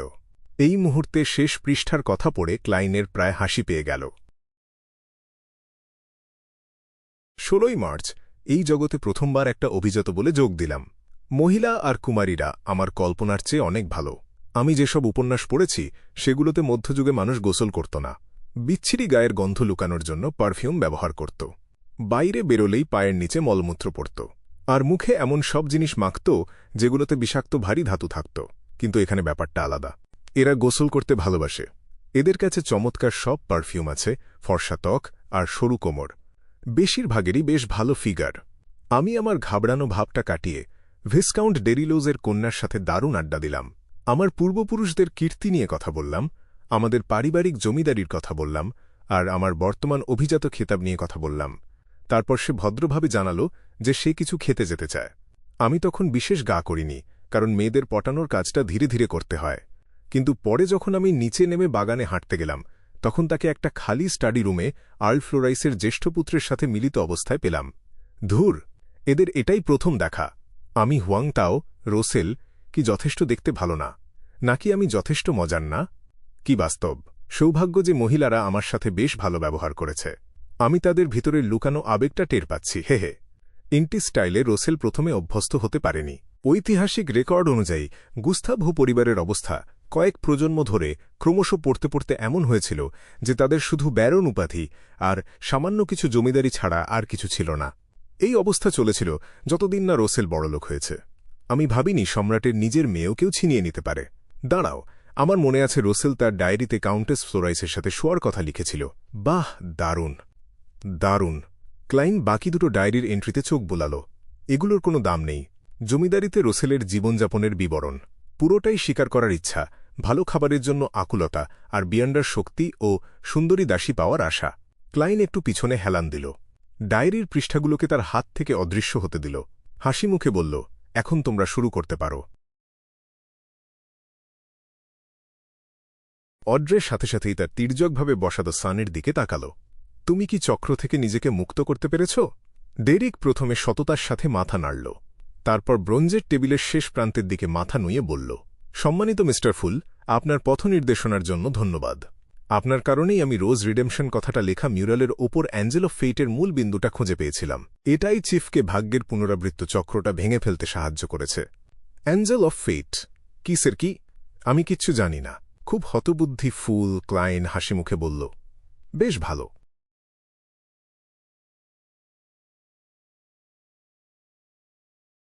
অধ্যায় 486 ক্লাইনের অনুমান। এমলিনও একইভাবে অবাক হয়েছিল। রোজ রিডেমশন, অ্যাঞ্জেল অফ ফেট এবং ভাগ্যের পুনরাবৃত্তির চক্র ধ্বংস করা, এই শব্দগুলো তার বোঝার বাইরে ছিল। তার শুধু মনে হচ্ছিল যে সে প্রতিটি শব্দ আলাদা করে বুঝতে পারছে, কিন্তু একসাথে বসালে সেগুলোর মানে কি দাঁড়ায় তা তার কোনো ধারণাই ছিল না। এমন কি হতে পারে যে তরুণ সান মাত্রই কোনো অ্যাঞ্জেলের তাড়া থেকে বেঁচে ফিরেছে? যে সামান্য তথ্য সে বুঝতে পেরেছিল তা থেকেই এমলিন এই অনুমানটা করল। ডেরিক বার্গ মিস্টার ফুলকে ধন্যবাদ জানানোর পর দ্য হ্যাংড ম্যান আলজার উইলসন একটু নড়েচড়ে বসল। সে ডেরিকের দিকে সামান্য ঝুঁকে পড়ল এবং মিস জাস্টিস অড্রে হলের প্রশ্নের রেশ ধরেই কথা শুরু করল। সে স্বাভাবিক গলায় জিজ্ঞেস করল, আসল ঘটনাগুলো ঠিক কিভাবে ঘটেছিল। ডেরিক কিছুই লুকাল না এবং সততার সাথেই উত্তর দিল। সে বলল, miss justice, mister hangman, miss magician এবং মিস্টার ওয়ার্ল্ড, তোমাদের উদ্বেগের জন্য ধন্যবাদ, আর আগে আমাকে যেসব পরামর্শ দিয়েছিলে তার জন্য ধন্যবাদ। আমার ষষ্ঠবারের অভিযানের সময় আমি চেষ্টা করেছিলাম। সে তার কাজগুলো আর তার পরের ফলাফলগুলো বর্ণনা করল। বিশেষ করে ছোট্ট ছেলে জ্যাক যে এনম্যাট হারবার থেকে এসেছিল সেই বিষয়টা সে তুলে ধরল। রোজ রিডেমশনের দেয়ালচিত্রগুলোর বিস্তারিত বিবরণও সে দিল। এনম্যাট হারবার, ওই অদ্ভুত ছোট্ট ছেলে জ্যাক আসলেই লোয়েন সাম্রাজ্যের বাসিন্দা। তার মানে যেখানে সিটি অফ সিলভার অবস্থিত সেই ফোরসাকেন ল্যান্ড অফ গডের সাথে কোনো না কোনোভাবে উত্তর আর দক্ষিণ মহাদেশের একটা যোগাযোগ আছে। কেউ যদি সঠিক জায়গাটা খুঁজে পায় তবে সে সেখানে ঢুকতে পারবে। ক্লাইন মোরেত্তিকে দেখে মনে হচ্ছিল সে খুব শান্তভাবে সব শুনছে, কিন্তু মনের ভেতরে সে একটা সিদ্ধান্তে পৌঁছে গেল। এনম্যাট হারবার টিনজেন শহরের পূর্ব দিকে অবস্থিত ছিল। এটা ছিল লোয়েন সাম্রাজ্যের কেন্দ্রীয় অঞ্চলের অন্যতম বিখ্যাত একটা সমুদ্র বন্দর। দক্ষিণের ফ্রিটজ হারবারের সাথে মিলে এই বন্দর ব্যাকলুন্ডের অর্ধেকেরও বেশি মালপত্র সরবরাহের কাজ সামলাত। স্পিরিট মিডিয়াম ম্যাম ডেলি একসময় সেখানে বাস করত, আর অরোরা অর্ডারের মিস্টার জেডও সম্ভবত সেখানেই আছে। ক্লাইন অতীতের কিছু কথা মনে করল। একই চিন্তা আলজার উইলসন, অড্রে হল এবং ফোর্স ওয়ালের মনেও উঁকি দিল। এই ব্যাপারটা নিয়ে তাদের কেউ কেউ খুব রোমাঞ্চিত হল, আবার কেউ কেউ কৌতূহল আর দুশ্চিন্তায় ভুগতে লাগল। তারা ভয় পাচ্ছিল যে সিটি অফ সিলভারের চারপাশের ওই গ্রাস করে নেওয়া অন্ধকার হয়তো বাড়তেই থাকবে, আর শেষ পর্যন্ত তা উত্তর আর দক্ষিণ মহাদেশের পাশাপাশি 5টা মহাসাগরকেও গিলে খাবে। ডেরিক বলতে লাগল, চিফ আমাকে বলেছিল যে এই ঘটনাগুলো আর আমার সতর্কবার্তার ওপর ভিত্তি করে তার কিছু পুরনো বইয়ের কথা মনে পড়ল। ওই বইগুলোতে কিছু অপ্রমাণিত তথ্য লেখা ছিল। শোনা যায় যখন সবকিছু সৃষ্টিকারী ঈশ্বর, সেই সর্বশক্তিমান আর সর্বজ্ঞ ঈশ্বর এই ভূমির দিকে নিজের দৃষ্টি দিয়েছিল, তখন তার চারপাশে বেশ কয়েকজন অ্যাঞ্জেল ছিল। আর অ্যাঞ্জেলদের 8 জন নেতা ছিল, যারা ছিল ঈশ্বরের সিংহাসনের সবচেয়ে কাছের শক্তিশালী সত্তা। তাদের মধ্যে ঈশ্বরের ছেলেও ছিল। ডেরিক ডেমন হান্টার কলিনের কথাগুলো মনে করল আর ধীরে ধীরে বলল। সে বলল তার সন্দেহ যে কিংস অফ অ্যাঞ্জেলদের মধ্যে আমন হল অ্যাঞ্জেল অফ টাইম, আর ওই দেয়ালচিত্রে অ্যাঞ্জেল অফ ফেট, টেইল ডিভাওয়ারার উরোবোরোসকে আঁকা হয়েছিল। 8 জন কিংস অফ অ্যাঞ্জেল, সৃষ্টিকর্তার সিংহাসনের সবচেয়ে কাছের 8 জন কিংস অফ অ্যাঞ্জেল। কথাটা শুনে অড্রে কোনো কারণ ছাড়াই ভীষণ উত্তেজিত হয়ে পড়ল। সে কৌতূহল সামলাতে না পেরে জিজ্ঞেস করে বসল, মিস্টার সান, বাকি 6 জন কিংস অফ অ্যাঞ্জেলের উপাধি আর নাম কি? ডেরিক লজ্জিত হয়ে উত্তর দিল, চিফ সেটা বলেনি, আর আমিও জিজ্ঞেস করার সাহস পাইনি। আমি সত্যি উত্তরটা জানতে চাই। অড্রে অবচেতনভাবেই লম্বা ব্রোঞ্জের টেবিলটার শেষ প্রান্তের দিকে তাকাল। সে ধূসর কুয়াশায় ঢাকা মিস্টার ফুলের দিকে আগ্রহ নিয়ে তাকিয়ে রইল। তার আশা ছিল যে মিস্টার ফুল হয়তো সঠিক উত্তরটা দেবে। সে এই উত্তরের জন্য কত মূল্য দিতে রাজি আছে সেটাও সে মনে মনে ঠিক করে ফেলেছিল। তুমি আমার দিকে তাকিয়ে আছো কেন? আমিও তো কিছু জানি না। ক্লাইন কোনোমতে নিজের ঠোঁটের কাঁপন সামলাল। অবশ্য সে একেবারে কিছুই জানত না, এমনটা নয়। সে খুব কষ্টে 2 জন কিংস অফ অ্যাঞ্জেলের পরিচয় অনুমান করতে পারছিল। মাটির নিচের ধ্বংসস্তূপের ওই অশুভ আত্মাটা বলেছিল যে মেডিসি পরিবার হল রোজ রিডেমশনের অন্যতম প্রতিষ্ঠাতা, আর ওই দেয়ালচিত্র অনুযায়ী অ্যাঞ্জেল অফ ফেট উরোবোরোস সম্ভবত রোজ রিডেমশনের অন্যতম একজন নেতা। দুজনের অবস্থানই মূলত সমান। তার মানে দাঁড়ায় মেডিসি পরিবারের একজন কিং অফ অ্যাঞ্জেল আছে, তবে সে ইতোমধ্যেই ধ্বংস হয়ে গেছে কিনা তা নিশ্চিত করে বলা যায় না। সন্দেহ করা হয় যে মেডিসি পরিবার হান্টার পাথওয়ের নিয়ন্ত্রণে আছে, যেটা আসলে রেড প্রিস্ট পাথওয়ে। ওই কিং অফ অ্যাঞ্জেলের উপাধি হওয়া উচিত রেড অ্যাঞ্জেল অথবা ওয়্যার অ্যাঞ্জেল। যেহেতু ঈশ্বরের ছেলে একজন কিং অফ অ্যাঞ্জেল, সেহেতু আমন তাদেরই একজন। সে হল অ্যাঞ্জেল অফ টাইম। তাহলে অ্যাডাম হয়তো তাদের একজন নয়, কিন্তু আমি তার উপাধিটা নিশ্চিত করতে পারছি না। বাকি 4 জন কিংস অফ অ্যাঞ্জেলের কথা বলতে গেলে তারা যে কারা হতে পারে তা আমি অনুমান করতে পারছি না। হতে পারে তাদের মধ্যে একজন বা কয়েকজন টুয়াইলাইট হার্মিট অর্ডারের ভেতরে আছে। এটা সম্ভব। টুয়াইলাইট হার্মিট অর্ডার ট্রু ক্রিয়েটরকে নিজেদের শত্রু মনে করে, ফলে তারা রোজ রিডেমশনের ঘোর বিরোধী, কারণ রোজ রিডেমশন ওই অশুভ দেবতারই উপাসনা করে। হয়তো এই অর্ডারের আসল উৎপত্তি ওই কয়েকজন কিংস অফ অ্যাঞ্জেলের হাত ধরেই হয়েছিল। হ্যাঁ, কিছু পরোক্ষ প্রমাণ আছে, তবে সেগুলো খুব একটা শক্ত নয়। সিটি অফ সিলভারের কিংবদন্তি অনুযায়ী ড্রাগন অফ ইমাজিনেশন আঙ্কেওয়েল্টের ক্ষমতা সৃষ্টিকর্তা ফিরিয়ে নিয়েছিল। যুক্তি দিয়ে চিন্তা করলে সবকিছু সৃষ্টিকারী ঈশ্বরের পক্ষে তার সিংহাসনের পাশের কোনো কিং অফ অ্যাঞ্জেলকে ওই ক্ষমতার একটা অংশ দেওয়াটা মোটেও অসম্ভব কিছু নয়। আর রোজেলের ডায়েরির বর্ণনা এবং অনুমান থেকে বোঝা যায় যে টুয়াইলাইট হার্মিট অর্ডারের সম্ভবত একজন স্পেকটেটর আছে। তার ক্ষমতা ভিশনারি পাথওয়ের কোনো অ্যাঞ্জেল বা তার চেয়েও উচ্চ পর্যায়ের। এই দুটো বিষয়ের মধ্যে একটা মিল পাওয়া যায়। হার্মিস হল এমন একজন ব্যক্তি যে ইতিহাসের ওই অংশটার সাক্ষী ছিল। এই চিন্তাগুলো মাথার ভেতর দিয়ে ঝলকে যাওয়ার পর ক্লাইন হাসল। সে বলল, ভবিষ্যতে তোমরা এর সংস্পর্শে আসবে। আমি যখন বিষয়টা বুঝতে পারব, তখন আমি তোমাদের কাছে সঠিক তথ্যটা বিক্রি করব। ক্লাইন মনে মনে যোগ করল। মিস্টার ফুলের উত্তর দেওয়ার কোনো ইচ্ছা নেই দেখে অড্রে একটু হতাশ হয়ে অন্যদিকে তাকাল। সে ইশারা করে লিটল সানকে তার গল্প চালিয়ে যেতে বলল। আলজারের মাথায় একটা সাহসী চিন্তার উদয় হল। ক্যাটেক্লিজমের আগের ইতিহাস এখন আর কোনো সূত্র হিসেবে ব্যবহার করা যায় না। তৃতীয় যুগের শেষে আর চতুর্থ যুগের শুরুতে শুধুমাত্র 6 জন অর্থোডক্স ঈশ্বর ছিল। আমন আর টেইল ডিভাওয়ারারকে নিয়ে 8 জন হচ্ছে না। তার মানে কি সৃষ্টিকর্তার মৃত্যুর পর তারা লাভবান হয়েছিল আর সিকোয়েন্স শূন্যতে পৌঁছাতে সফল হয়েছিল? এক মুহূর্তের জন্য আলজারের মনে হল যে তার এই চিন্তাগুলো ধর্মদ্রোহিতার শামিল, যার শাস্তি হতে পারে আগুনে পুড়িয়ে মারা। কিন্তু একই সাথে সে তার উত্তেজনাও চেপে রাখতে পারল না। অবশেষে সে নিজেকে শান্ত করল এবং মনোযোগ দিয়ে লিটল সানের গল্প শুনতে লাগল। এই সবকিছুর প্রতি এমলিন কেবল ফ্যালফ্যাল করে তাকিয়ে থাকা ছাড়া আর কোনো প্রতিক্রিয়া দেখাতে পারল না। যদিও স্যাঙ্গুইনদের ইতিহাস আর আয়ু অনেক দীর্ঘ ছিল, তাই ক্যাটাক্লিজমের আগের ইতিহাস সম্পর্কে তারা বেশ ভালোই জানত। কিন্তু তাদের সব জ্ঞানই পূর্বপুরুষের ঘুমিয়ে পড়ার আগের সময়কার, আর সেখানে ওই তথাকথিত কিংস অফ অ্যাঞ্জেলদের কোনো উল্লেখ ছিল না। ডেরিক যখন সিটি অফ সিলভার আর চিফ কলিনের ভাগ্যের পুনরাবৃত্তির চক্র ধ্বংস করার বিস্তারিত বর্ণনা দিচ্ছিল, ক্লাইন তখন অন্য একটা বিষয় নিয়ে ভাবছিল। এটা মোটামুটি নিশ্চিতভাবেই বলা যায় যে টেইল ডিভাওয়ারার উরোবোরোস হল মনস্টার পাথওয়ের সিকোয়েন্স এক স্নেক অফ মার্কারি। তাহলে কি সব কিংস অফ অ্যাঞ্জেলি সিকোয়েন্স একের সাথে যুক্ত? উইল অসেপ্টিনকে যে তাড়া করছে সে কি তবে ওই অ্যাঞ্জেল অফ ফেট? যদি সে হয়, তার মানে ব্যাকলুন্ডে ট্রু ক্রিয়েটরের ক্ষমতা শুধু মিস্টার এ আর তার সঙ্গীদের মাঝেই সীমাবদ্ধ নেই। তবে দুজন স্নেক অফ মার্কারি সিকোয়েন্স শূন্যের জায়গার জন্য লড়াই করছে, যার ফলে টেইল ডিভাওয়ারারের প্রায় সব শক্তি শেষ হয়ে যাচ্ছে। সে নিশ্চয়ই পুরোপুরি ব্যস্ত, আর এগুলোর জন্য সময় বের করা তার পক্ষে সম্ভব নয়। অবশ্য উইল অসেপ্টিন যে উরোবোরোসের সমান ক্ষমতার অধিকারী, সেই সম্ভাবনাও আমি উড়িয়ে দিতে পারি না। তবে এর সম্ভাবনা খুব একটা বেশি নয়। রোজ রিডেমশনে বেশ কয়েকজন ডেমিগড আর এমনকি অ্যাঞ্জেলও আছে, তাই সুরক্ষাহীন একজন সাধারণ মানুষ হিসেবে টেইল ডিভাওয়ারারকে নতুন করে জীবন শুরু করতে দেওয়ার কোনো প্রয়োজন তাদের নেই। আরেকটা সম্ভাবনাও আছে। ব্যাকলুন্ডের ওই দুজন স্নেক অফ মার্কারি হয়তো অ্যাঞ্জেল অফ ফেট নয়। শেষোক্ত জন হয়তো এখনও ফোরসাকেন ল্যান্ড অফ গডে সক্রিয় আছে। এভাবে হিসাব করলে 3 জন স্নেক অফ মার্কারির হিসাবই মিলে যায়। কিভাবে তারা চক্র থেকে বের হয়ে আসলো তার বর্ণনা শেষ করে ডেরিক আরেকবার কৃতজ্ঞতা জানাল। অড্রে আর বাকিদের কথা বলতে গেলে একই ঘটনার কথা দ্বিতীয়বার শোনার পরও তাদের হাড় পর্যন্ত কেঁপে উঠল।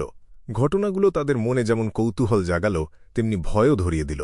বিয়ন্ডার ক্ষমতা সম্পর্কে আমার যে জ্ঞান আছে, এটা তার একেবারেই বাইরে। সবকিছুর জন্য মিস্টার ফুলের সাহায্যকে ধন্যবাদ। অড্রে একদম মন থেকে ট্যারো ক্লাবের মাস্টারের প্রশংসা করল। সে ভেতরে ভেতরে অনেক আত্মবিশ্বাস অনুভব করছিল। আলজার আর বাকিদের মনেও একই রকম চিন্তাই চলছিল।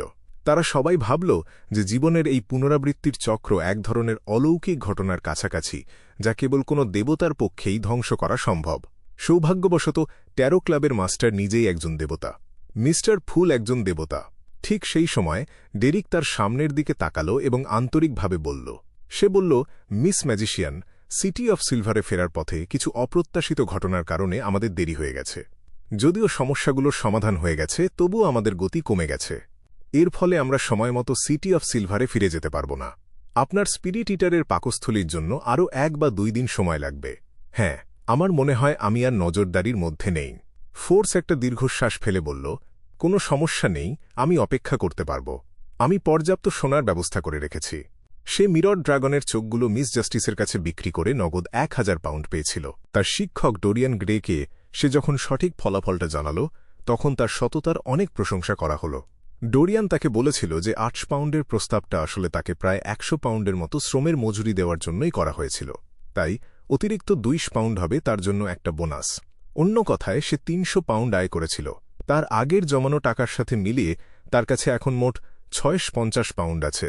স্পিরিট ইটারের পাকস্থলী কেনার জন্য এই টাকাই যথেষ্ট। এর ফলে ডোরিয়ান তাকে অনেক বিশ্বাস করতে শুরু করল। সে উপকরণগুলো সম্পর্কেও তাকে অনেক নতুন তথ্য জানাল। আমার জাদুকরী ওষুধের বাকি অংশ হজম করতে অন্তত আরও 2 সপ্তাহ লাগবে। আমার কোনো তাড়া নেই। টেবিলের আড়াআড়ি দিকে তাকিয়ে ফোর্স বলল, মিস্টার হ্যাংডম্যান, আপনার যে ড্রাগনাইট সি কন্ডরের খোঁজ দরকার ছিল তার খবর পাওয়া গেছে। দাম 2200 পাউন্ড। ডোরিয়ান 2000 পাউন্ডের একটা আনুমানিক দাম বলে দিয়েছিল।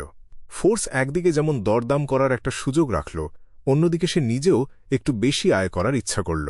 2200 পাউন্ড। কথাটা শুনে আলজারের কপালে ভাঁজ পড়ল। উইন্ড ব্লেসড পোষণ ফর্মুলাটা কেনার পর থেকে তার আর্থিক অবস্থা খুব একটা ভালো যাচ্ছিল না। যদিও তার কাছে এখনও কিছু গোপন জমানো সম্পদ ছিল, কিন্তু সেগুলো হয়তো অন্য কোনো কাজে লাগবে, অথবা সে অনেক দিন ধরে ওগুলোর কোনো ক্রেতা খুঁজে পাচ্ছিল না। উফ! সে গোপনে একটা দীর্ঘশ্বাস ফেলল আর শান্ত গলায় বলল, খুব ভালো, কিন্তু টাকাটা জোগাড় করতে আমার কিছুটা সময় লাগবে। তাছাড়া তোমারটার দাম অনেক বেশি, আমার কাছে আরও অনেক সস্তা উপায় আছে। 1900 পাউন্ড। এর চেয়ে বেশি দাম আমি মানতে পারব না। ফোর্স কোনো দ্বিধা ছাড়াই উত্তর দিল, না, 2000 পাউন্ড। এটাই শেষ কথা। সে ভয় পাচ্ছিল যে সে যদি খুব বেশি দাম হাঁকায় তাহলে হয়তো অন্য পক্ষ চুক্তিটা বাতিল করে দেবে। আলজার সাথে সাথেই মাথা নেড়ে সম্মতি জানাল। সে বলল, চুক্তি চূড়ান্ত। এটা ফোর্স যেন কিছুটা হতবাক হয়ে গেল। পাশ থেকে সবকিছু শোনার পর আর একটা চুক্তি চূড়ান্ত হতে দেখে এমলিন একটু ভাবল। তারপর সে আগ্রহ নিয়ে জিজ্ঞেস করল, ভদ্রমহিলা এবং ভদ্রলোকেরা, আপনারা কি কেউ জানেন একজন স্যাঙ্গুইন কিভাবে তার বয়োজ্যেষ্ঠদের আশীর্বাদের ওপর নির্ভর না করে নিজের ক্ষমতা বাড়াতে পারে? তার কথা শেষ হতে না হতেই সে অনুভব করল যে অসংখ্য চোখ তার দিকে তাকিয়ে আছে। স্যাঙ্গুইন? ওরা কি তবে কিংবদন্তি ভ্যাম্পায়ার? মিস্টার মুনকে পর্যবেক্ষণ করার সময় অড্রের চোখ দুটো আনন্দে জলজল করে উঠল। আর একজন ঔপন্যাসিক হিসেবে স্যাঙ্গুইনদের নিয়ে ফোর্সের মনে যে নানা ধরনের সুন্দর আর অদ্ভুত কল্পনা ছিল তাতে কোনো সন্দেহ নেই। তার চোখ দুটো একইভাবে উজ্জ্বল হয়ে উঠল। স্যাঙ্গুইন? আলজার প্রথমে কিছুটা চমকে গেল, কিন্তু একটু পরেই সে নিজের ভ্রু স্বাভাবিক করল। অন্ধকারে লুকিয়ে থাকা পুঁজমাখা একটা ভ্যাম্পায়ার, যে কিনা বাতাসের মতো দ্রুত চলাফেরা করে। ডেরিক নিজেকে সামলাতে না পেরে আর চোখে এমলিনকে পরখ করে নিল। স্যাঙ্গুইন? দ্য ওয়ার্ল্ড স্বাভাবিক আর দরকারি প্রতিক্রিয়াটা দেখাতে 1 সেকেন্ড দেরি করে ফেলল।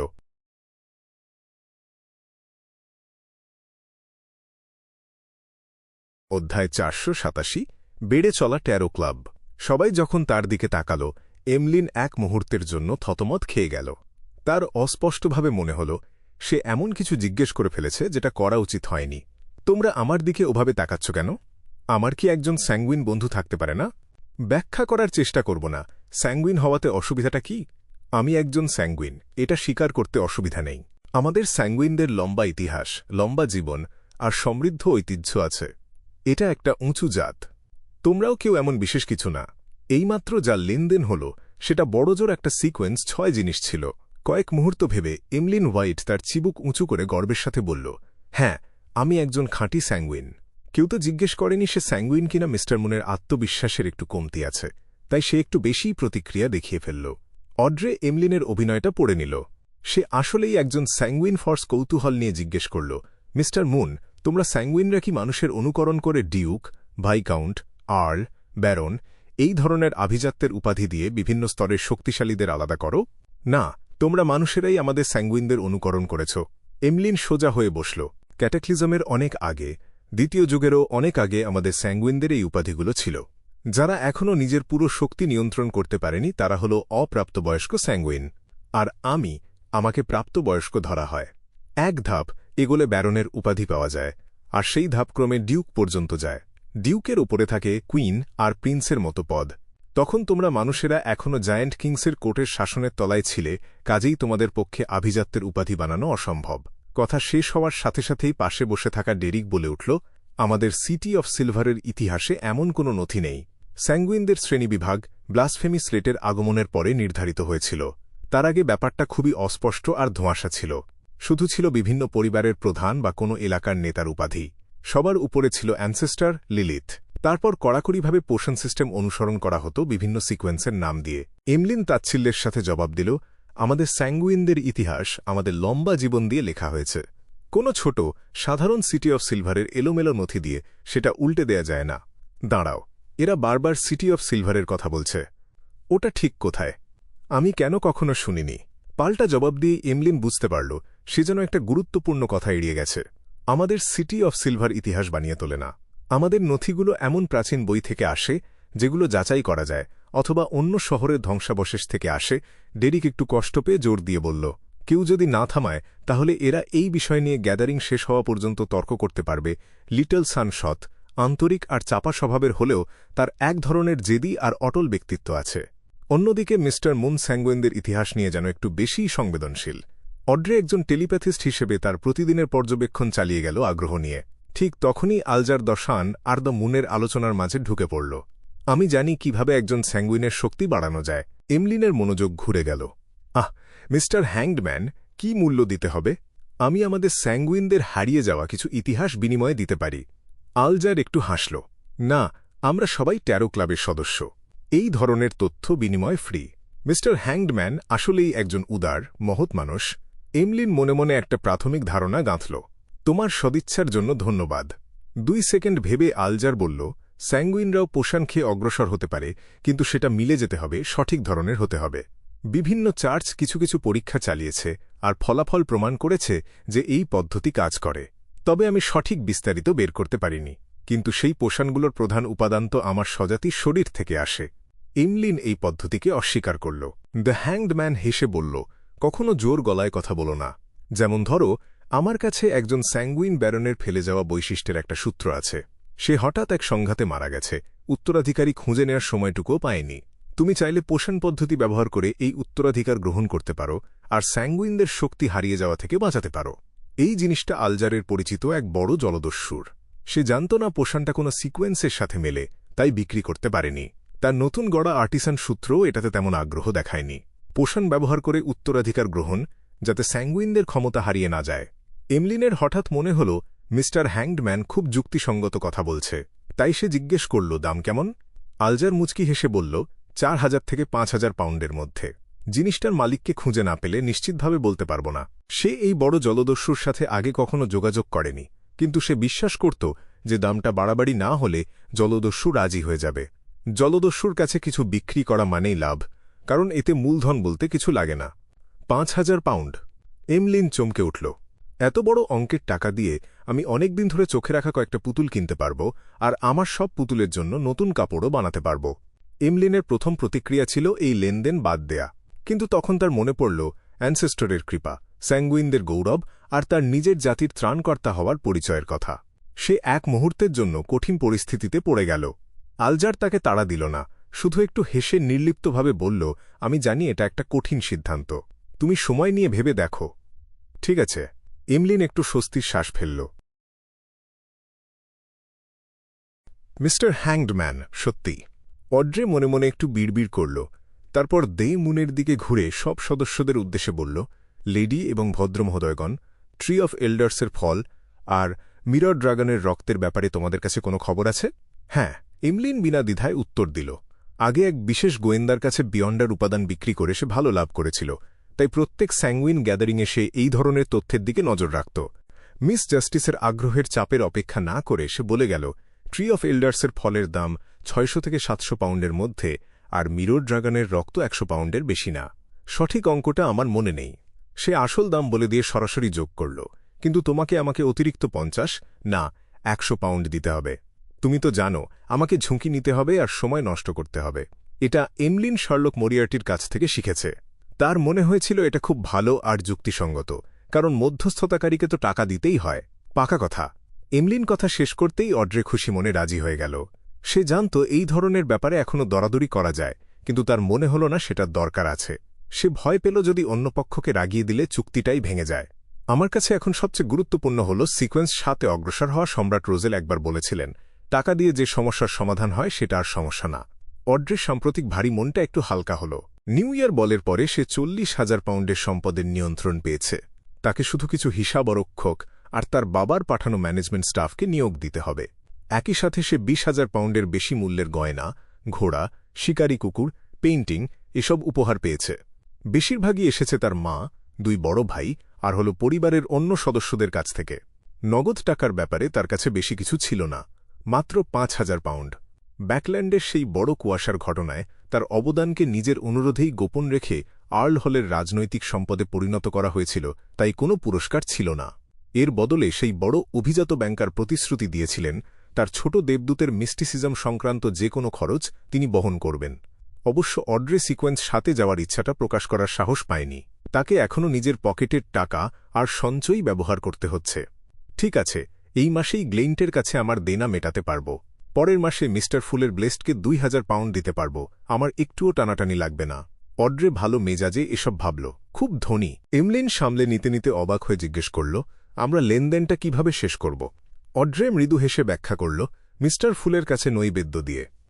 ফুলের সম্মতি পাওয়ার ব্যাপারে সে ছিল খুবই সক্রিয়। সে সংশ্লিষ্ট আচারের প্রয়োজনীয় জিনিসগুলো ডেকে আনল। এমলিন যখন 2টো ছাগলের চামড়ার পার্চমেন্ট হাতে পেল, তখন সে অবাক হয়ে সেগুলোর দিকে তাকিয়ে রইল। ওদের লেনদেনের ধরনটা তার কল্পনার বাইরে ছিল। তখনই সে গভীরভাবে বুঝতে পারল ট্যারো ক্লাব সাধারণ গোপন সংগঠনগুলোর থেকে কতটা আলাদা। সদস্যদের মধ্যে লেনদেন দেখে ক্লাইন খুব সন্তুষ্ট হল, কারণ সময়ের সাথে সাথে ট্যারো ক্লাবের জন্য খুলে যাওয়া পথ আর সম্পদ ক্রমেই বাড়বে। সবার লক্ষ্য আর কাঙ্ক্ষিত জিনিস আগের তুলনায় অনেক সহজে পাওয়া যাবে। অনুরোধ করলে আর সাড়া না পাওয়ার অবস্থায় থাকবে না। মিস জাস্টিস প্রতিনিধিত্ব করে সাইকোলজি অ্যালকেমিস্ট, লোয়েন অভিজাত আর টাকার ক্ষমতাকে মিস্টার হ্যাংডম্যান প্রতিনিধিত্ব করে চার্চ অফ স্টর্মস আর সমুদ্রের সম্পদকে। মিস্টার সান প্রতিনিধিত্ব করে ফরসেকেন ল্যান্ড অফ গড আর সিটি অফ সিলভারকে। মিস ম্যাজিশিয়ান প্রতিনিধিত্ব করে ব্যাকল্যান্ডের নিম্ন আর মধ্য সিকোয়েন্সের বিয়ন্ডার আর আব্রাহাম পরিবারকে।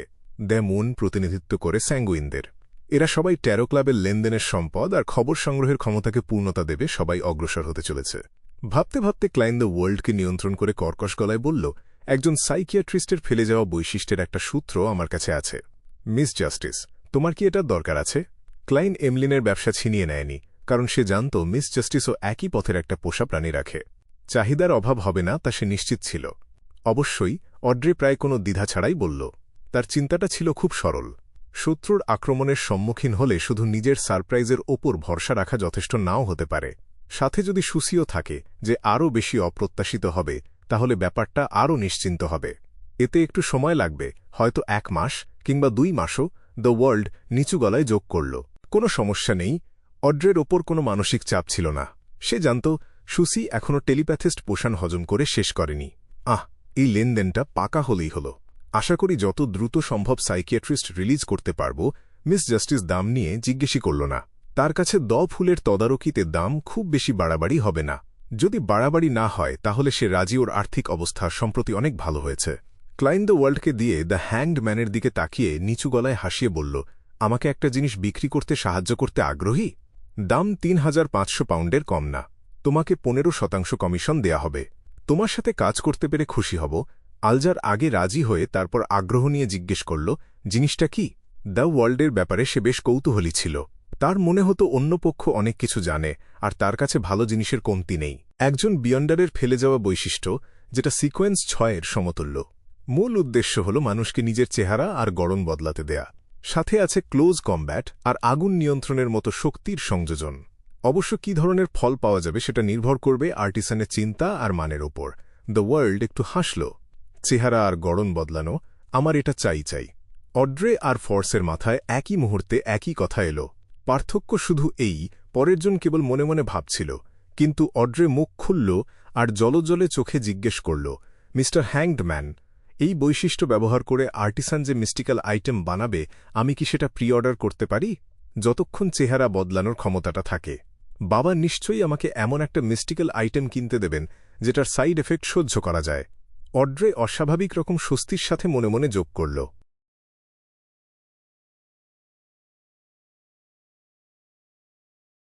অধ্যায় 488 লিভিং এক্সপেন্সেস। একটা মিস্টিক্যাল আইটেম আগে থেকেই অর্ডার করা। আলজার এক মুহূর্তের জন্য থমকে গেল। তারপর সে বুঝতে পারল মিস জাস্টিস আসলে কি বলছে। তার মাথার ভেতরের চিন্তাগুলো হঠাৎ অনেকটা প্রসারিত হল। সে অনুভব করল এখানে অনেক কিছু কাজে লাগানোর সুযোগ আছে। একটা অর্থে দ্য ওয়ার্ল্ড যে বিয়ন্ডের বৈশিষ্ট্যটা তাকে দিয়েছে সেটা তো বিক্রি হয়েই গেছে। জিনিসটার একটা নির্দিষ্ট গন্তব্য আছে। সে চাইলে সহজেই পুরো প্রক্রিয়াটা ছোট করে নিজের সুবিধা বাড়াতে পারে। মানে তাকে আবার আর্টিজানের কাছে গিয়ে বিক্রি করার দরকার নেই, বরং সে কাজটা করার জন্য আর্টিজানকে দায়িত্ব দিতে পারে। এতে করে বৈশিষ্ট্যটা বিক্রি হবে কিনা সেই দুশ্চিন্তা আর থাকবে না। সে দ্য ওয়ার্ল্ডের কাছ থেকে কমিশনও পাবে, আর মিস জাস্টিসের দিক থেকেও বেশি লাভ তুলে নিতে পারবে। তাকে শুধু আর্টিজানকে কাজ দেওয়ার ফ্যাব্রিকেশন ফিটা দিতে হবে।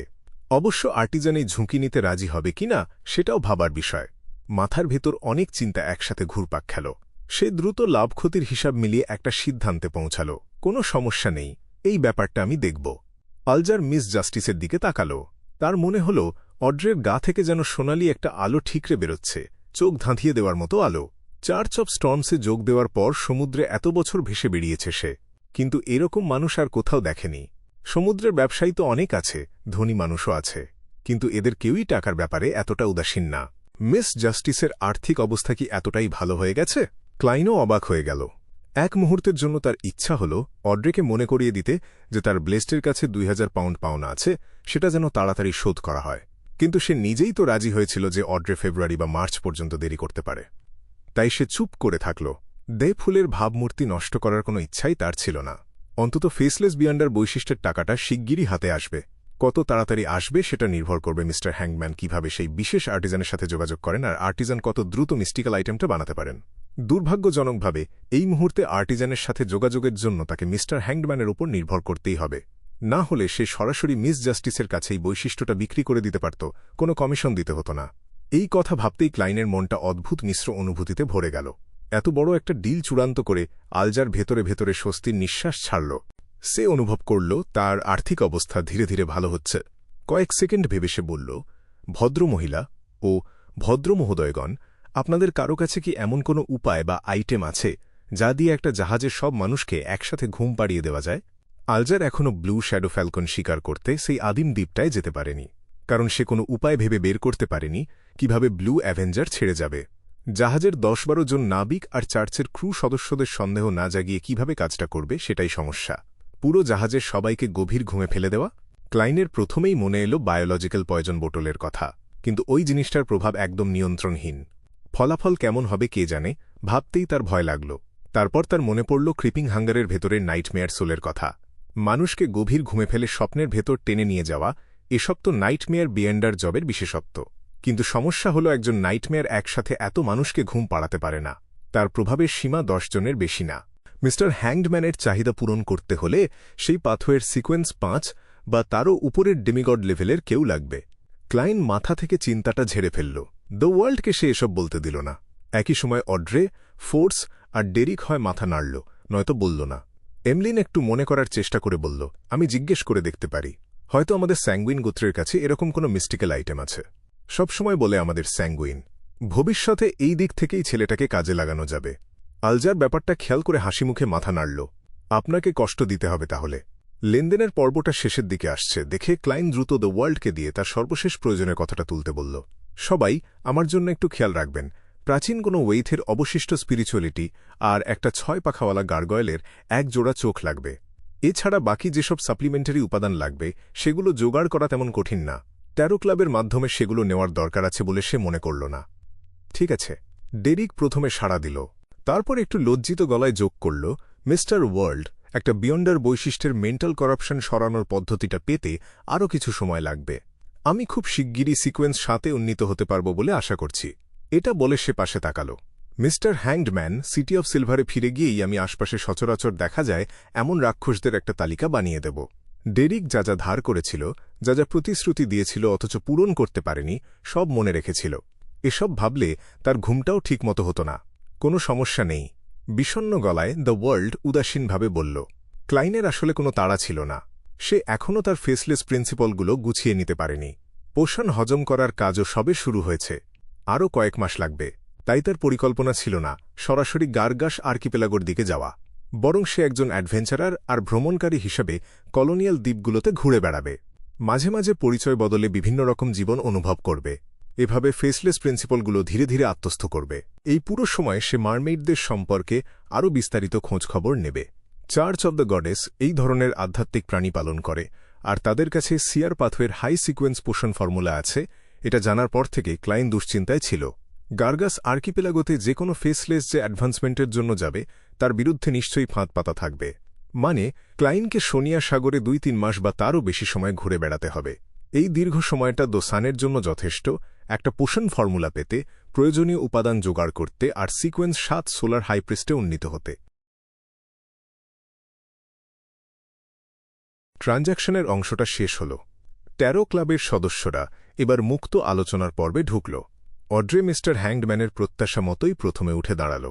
সে তার স্কার্টের প্রান্ত একটু তুলে ধরে লম্বা ব্রোঞ্জের টেবিলের একদম শেষ প্রান্তের দিকে ঝুঁকে অভিবাদন জানাল। সম্মানিত মিস্টার ফুল, আমি ব্যাকল্যান্ডের গ্রেট স্মগের পেছনের লুকানো সত্যটা জানতে চাই। এটা কি পুরোপুরি ওই কাল্টিস্টদের কাজ? তারা কি আদিম দানবীকে জাগানোর আর ট্রু ক্রিয়েটরের অবতরণ ঘটানোর চেষ্টা করছে? অ্যাডেসাক রাজপুত্র কেন তাদের সাথে সহযোগিতা করতে রাজি হল? আপনার নির্ধারিত সমমূল্যের বিনিময় নীতি অনুযায়ী এই তথ্যের জন্য আমাকে কি দিতে হবে? আমি যদি জানতাম তাহলে তো সব সমস্যা এতদিনে সমাধান হয়ে যেত। অভিজ্ঞ ক্লায়েন্ট তার নিশ্চিন্ত ভঙ্গি বজায় রেখে মৃদু হেসে বলল, দরকার নেই। সমস্যাটার আসল মূল এখনও বের হয়নি, তবে যথেষ্ট সূত্র আছে। আমি আশা করছি 3টা চার্চের সদস্যরা এতটা বোকা না। সমস্যার মূল এখনও বের হয়নি? মিস্টার ফুল তার ব্লেস্টকে দিয়ে চার্চগুলো আর সামরিক বাহিনীকে কিছু সূত্র দিয়েছেন। কথাটা শুনে অড্রে বেশ অবাক হল, কিন্তু তার আগের দুশ্চিন্তা আর উদ্বেগের কথা চিন্তা করলে এটা খুব বিস্ময়কর কিছু মনে হল না। আপনার উত্তরের জন্য ধন্যবাদ। সে আবার আন্তরিকভাবে মাথা নুইয়ে অভিবাদন জানাল। ব্যাকল্যান্ড কি এখনও বিপদে আছে? ফোর্স হঠাৎ অস্বস্তি অনুভব করল। মিস জাস্টিস বসে পড়ার পর ক্লাইন দ্য ওয়ার্ল্ডকে নিয়ন্ত্রণ করে মৃদু হেসে বলল, মিস্টার হ্যাংডম্যান, আপনি যে বেলিনের কথা বলেছিলেন আমি তাকে খুঁজে পেয়েছি। সেই বেলিন যে কলোনিয়াল দ্বীপগুলো থেকে অনেক কৃতদাসের পালানোর সাথে জড়িত ছিল। হ্যাংডম্যান অবিশ্বাস্য গলায় উত্তর দিল, হ্যাঁ, লালচে বাদামি গায়ের রং, সাউদার্ন কন্টিনেন্টের বংশোদ্ভূত, ব্যাকল্যান্ডের উচ্চারণ, আর বাঁ পাশে তৃতীয় দাঁতটা নকল। দ্য ওয়ার্ল্ড ঘড়ঘড়ে গলায় উত্তর দিল, সেই হবে। আলজার 2 সেকেন্ড ভেবে বলল, সে এখন কোথায়? বর্তমান পরিচয় কি? আর মিস্টার ওয়ার্ল্ড, আপনি কি 100 পাউন্ড নগদ নিতে চান নাকি সমমূল্যের কোনো জিনিস? এটা চার্চ অফ স্টর্মসের মিশন, আর সূত্র কেনা হল রিইম্বার্সেবল কাজ। তাই হ্যাংডম্যানের উপর কোনো চাপ ছিল না। অবশ্যই টাকা। জীবনযাপনের খরচ নিয়ে দিশেহারা ক্লাইন দ্য ওয়ার্ল্ডকে দিয়ে বলল, 100 পাউন্ড নগদ। বেলিন ব্যাকল্যান্ডে আছে। তাকে এমআই9 এমন একজন সদস্যের সাথে দেখা করতে দেখা গেছে যে রাজপরিবারের প্রতি অনুগত। আমি ঠিক জানি না কে সে, কারণ তার মুখে মুখোশ ছিল। এমআই9 রাজপরিবার অনুগত একজন সদস্য। হ্যাংডম্যান কথাগুলো নিয়ে ভাবল। তারপর তার মিস জাস্টিসের প্রশ্নটা মনে পড়ল, অ্যাডেসাক রাজপুত্র কেন অরোরা অর্ডার আর দানবী সম্প্রদায়ের সাথে কাজ করছে? এটাও রাজপরিবারের দিকেই ইঙ্গিত করছে। দুটো কেস কি একই হতে পারে? পুরো ব্যাপারটার পেছনে কি কৃতদাসদের নিখোঁজ হওয়ার ঘটনা জড়িত? আলজারের মনে হল কিছু মূল সূত্র যেন ঝাপসাভাবে চোখের সামনে ভেসে উঠছে। আপনি সত্যিই খুব ভালো তথ্য জানেন, আর যোগাযোগও বিশাল। 100 পাউন্ড নগদ কালকেই পাঠিয়ে দেব। আলজার শান্ত গলায় ধন্যবাদ জানাল। দ্য ওয়ার্ল্ড একটু হাসল, তারপর দ্য সানের দিকে তাকাল। বাছা, তুমি কি প্রাচীন হার্মিস ভাষা জানো? ডেরিক কিছু লুকানোর চেষ্টা করল না। সে সরাসরি বলল, আমি হার্মিস ভাষার নাম শুনেছি, কিন্তু সিটি অফ সিলভারে ওই ধরনের জ্ঞান নেই। দ্বিতীয় অ্যাপকে হার্মিস আর প্রাচীন হার্মিসের মধ্যে কোনো পার্থক্য ছিল না। চতুর্থ অ্যাপকের কোনো এক সময় প্রাচীন হার্মিসকে সরল করে ফেলা হয়েছিল। তাতে সেটা ব্যবহার, শেখানো আর দৈনন্দিন প্রচারের জন্য সহজ হয়ে যায়, কিন্তু রিচুয়ালের ওপর তার সরাসরি শক্তিশালী প্রভাব আর থাকেনি। মানে লিটল সান যে হার্মিস ভাষা বলে সেটা প্রাচীন হার্মিসেরই সমতুল্য। সিটি অফ সিলভারের ইতিহাসে সত্যিই হার্মিস নামে একজন আছে। ক্লাইন মনে মনে মাথা নাড়ল। তারপর বলল, আফসোস, তোমার কাছে একটা সাহায্য চাইতাম। এই মুহূর্তে অড্রের মনে আগের একটা কথোপকথন মনে পড়ে গেল। ব্যাপারটা সাইকোলজি অ্যালকেমিস্টসদের কাছ থেকে পাওয়া। সে সরাসরি বলতে চাইছিল, কিন্তু নতুন সদস্য মিস্টার মুনের দিকে তাকিয়ে তার মনে হল লোকটাকে সে এখনও ভালোমতো চেনে না। তাই সে হাত একটু তুলে বলল, সম্মানিত মিস্টার ফুল, আপনাকে কিছু রিপোর্ট করার আছে। ক্লাইন হালকা মাথা নাড়ল। সে বাকি সবার ইন্দ্রিয় আলাদা করে দিল। কি ব্যাপার? সে শান্ত গলায় জিজ্ঞেস করল। অড্রে সততার সাথে বলল, আমি সাইকোলজি অ্যালকেমিস্টসদের কাছ থেকে কিছু তথ্য পেয়েছি। সবচেয়ে গুরুত্বপূর্ণ ব্যাপার হল প্রাচীন হার্মিস ভাষার স্রষ্টা হার্মিসের ধ্বংসাবশেষ খুঁড়ে বের করার পরই তাদের প্রতিষ্ঠা। হার্মিসের ধ্বংসাবশেষ? এই বুড়ো ভদ্রলোক তো 100 বা 200 বছর আগেও জীবিত ছিলেন। তিনি কি ইচ্ছাকৃতভাবে সাইকোলজি অ্যালকেমিস্টদের সেই ধ্বংসাবশেষের দিকে নিয়ে গিয়েছিলেন, নাকি রোসেল ঘটনায় তিনিও মারা গেছেন? ক্লাইন এক মুহূর্ত থমকে গেল। কিছুক্ষণ ভেবে সে হেসে অড্রেকে মনে করিয়ে দিল হার্মিস টুয়ালাইট হার্মিট অর্ডারের সদস্য। সে বলল না যে হার্মিস এখনও জীবিত থাকতে পারে, কারণ এটা নিশ্চিত করার কোনো উপায় ছিল না। হার্মিস টুয়ালাইট হার্মিট অর্ডারের সদস্য, তাহলে সাইকোলজি অ্যালকেমিস্টদের সাথেও এই রহস্যময় সংগঠনের সম্পর্ক থাকতে পারে? অড্রে এক মুহূর্ত থমকে গেল, তারপর স্বস্তির নিঃশ্বাস ফেলল। ভাগ্য ভালো যে আমার পিছনে ট্যারো ক্লাব আর মিস্টার ফুল আছেন, না হলে আমি কিছুই জানতে পারতাম না, সাবধান হওয়ারও কোনো সুযোগ থাকত না। সে আবারও কৃতজ্ঞতার সাথে ফুলের প্রশংসা করল। এই মুহূর্তে ক্লাইনের ইচ্ছা হল মিস জাস্টিসকে একটু সান্ত্বনা দেয়। ব্যাকল্যান্ডের ঘটনা নিয়ে অড্রে যেন এতটা বিচলিত আর চিন্তিত না হয়। পরিণত হওয়া মানে এই না যে ইতিবাচক অনুভূতি আর হাসি ছেড়ে দিতে হবে, এতে তার গম্ভীরভাবে কাজ করার ক্ষমতা কমে যাবে না, বরং এটা তাকে অনেক দীর্ঘ সময় ধরে লেগে থাকতে সাহায্য করবে। কিন্তু ভাবতে গিয়ে সে বুঝল ফুলের ভাবমূর্তি বজায় রাখতে গেলে সাবেক ক্লাউন হিসেবে শেখা এই উপদেশটা তাকে দেওয়া যাবে না। তাই সে চুপ থাকল। তারপর সে অন্য সদস্যদের চারপাশের আইসোলেশন ব্যারিয়ার সরিয়ে দিল। এবার সে অপেক্ষায় থাকল কখন আলোচনা শেষ হবে আর কখন এই ট্যারো গ্যাদারিং সমাপ্ত হবে।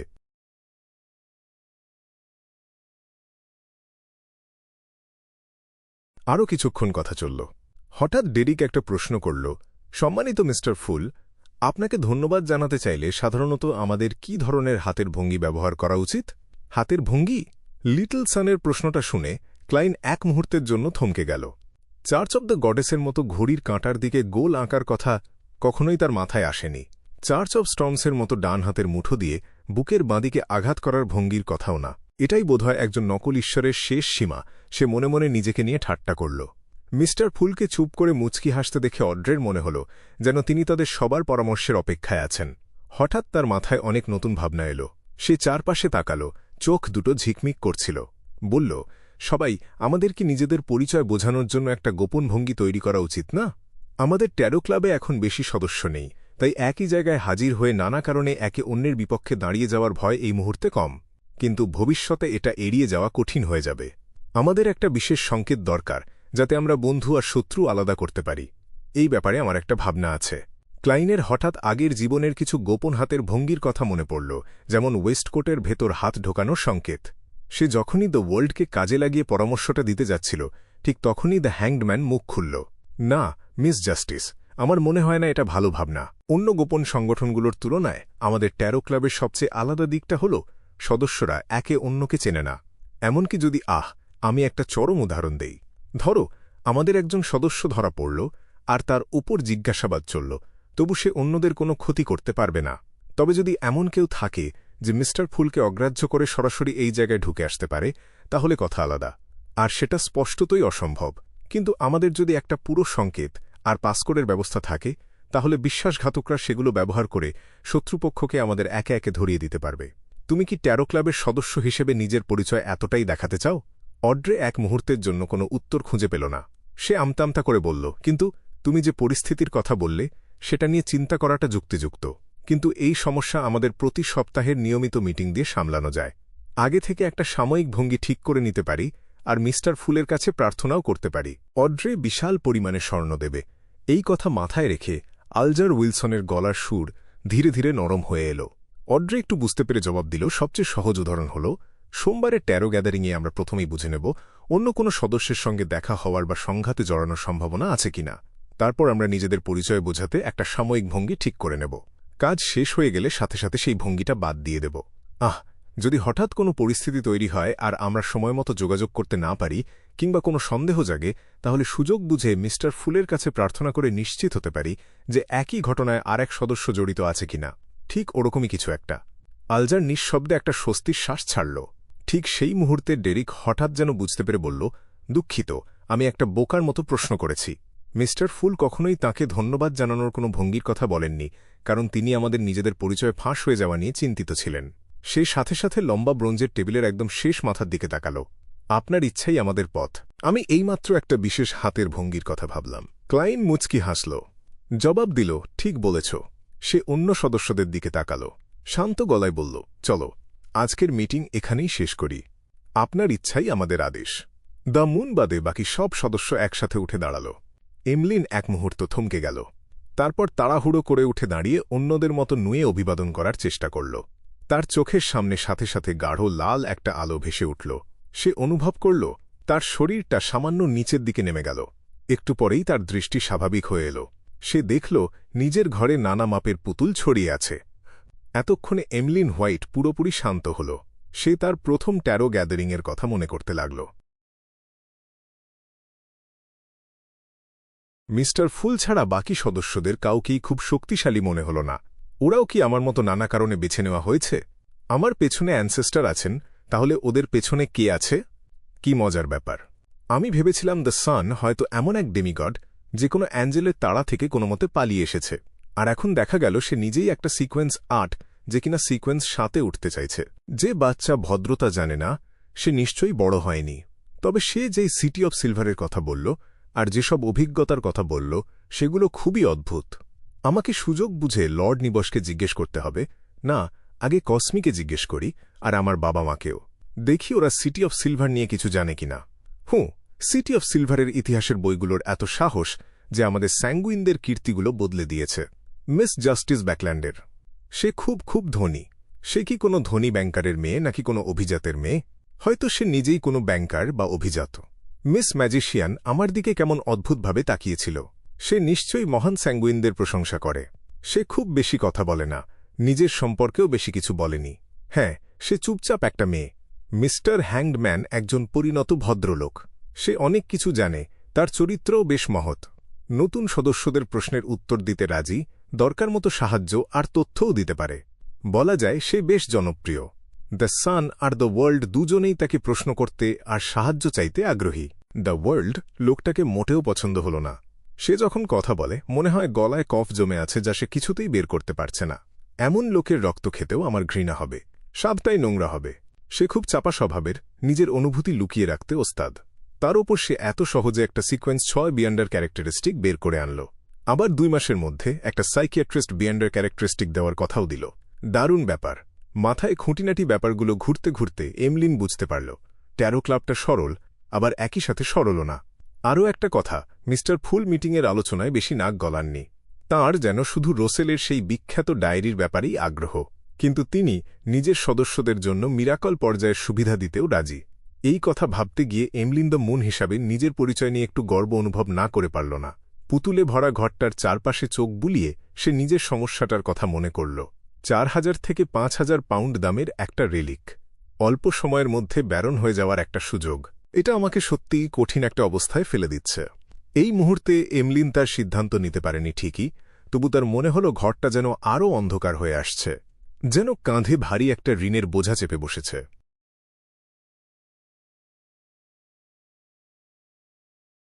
কুয়াশার ওপরের প্রাচীন প্রাসাদে ক্লাইন তার ডান হাতের বুড়ো আঙুল আর মাঝের আঙুল দিয়ে কপালের একটা পাশ চেপে ধরে আস্তে আস্তে চাপ দিল। নিস্তব্ধ পরিবেশে সে দ্রুত উঠে বসল। পাশের জঞ্জালের স্তূপ থেকে একটা ছোট ব্যাজ উড়ে এসে সামনের লম্বা ব্রোঞ্জের টেবিলে নামল। ব্যাজটা একটা চোখের মণির মতোই ছোট, তার উপরিভাগে ভাগ্য আর গোপনতার প্রতীক আঁকা। এটাই সেই জিনিস যা ক্লাইন লেনেভুসের শরীর থেকে পেয়েছিল। ব্যাজের পেছনে প্রাচীন হার্মেস ভাষায় লেখা ছিল, এই জিনিস থাকলে তুমি যোগ দিতে পারবে। আরও ছিল মিটিংয়ের তথ্য, ৪ জানুয়ারি ১৩৫০, রাত ৮টা, বাবুর ভ্যালি। এখন ক্লাইনকে যেটা ভাবতে হবে, কাল রাতে ব্যাজটা নিয়ে বাবুর ভ্যালিতে গিয়ে কপাল ঠুকে দেখা উচিত কিনা। সত্যি বলতে তার বেশি গভীরে না যাওয়ার দিকেই ঝোঁকছিল। যদিও সে এখন ফেসলেসে উন্নীত হয়েছে, পুরোপুরি ছদ্মবেশ ধরতে পারে, তবু সে ঝুঁকি নিতে চায় না, কারণ ওই মিটিং সম্পর্কে সে কিছুই জানে না। ম্যাজিশিয়ান কখনো প্রস্তুতি ছাড়া কোনো কাজে নামে না। সে আস্তে গুনগুন করে বলল।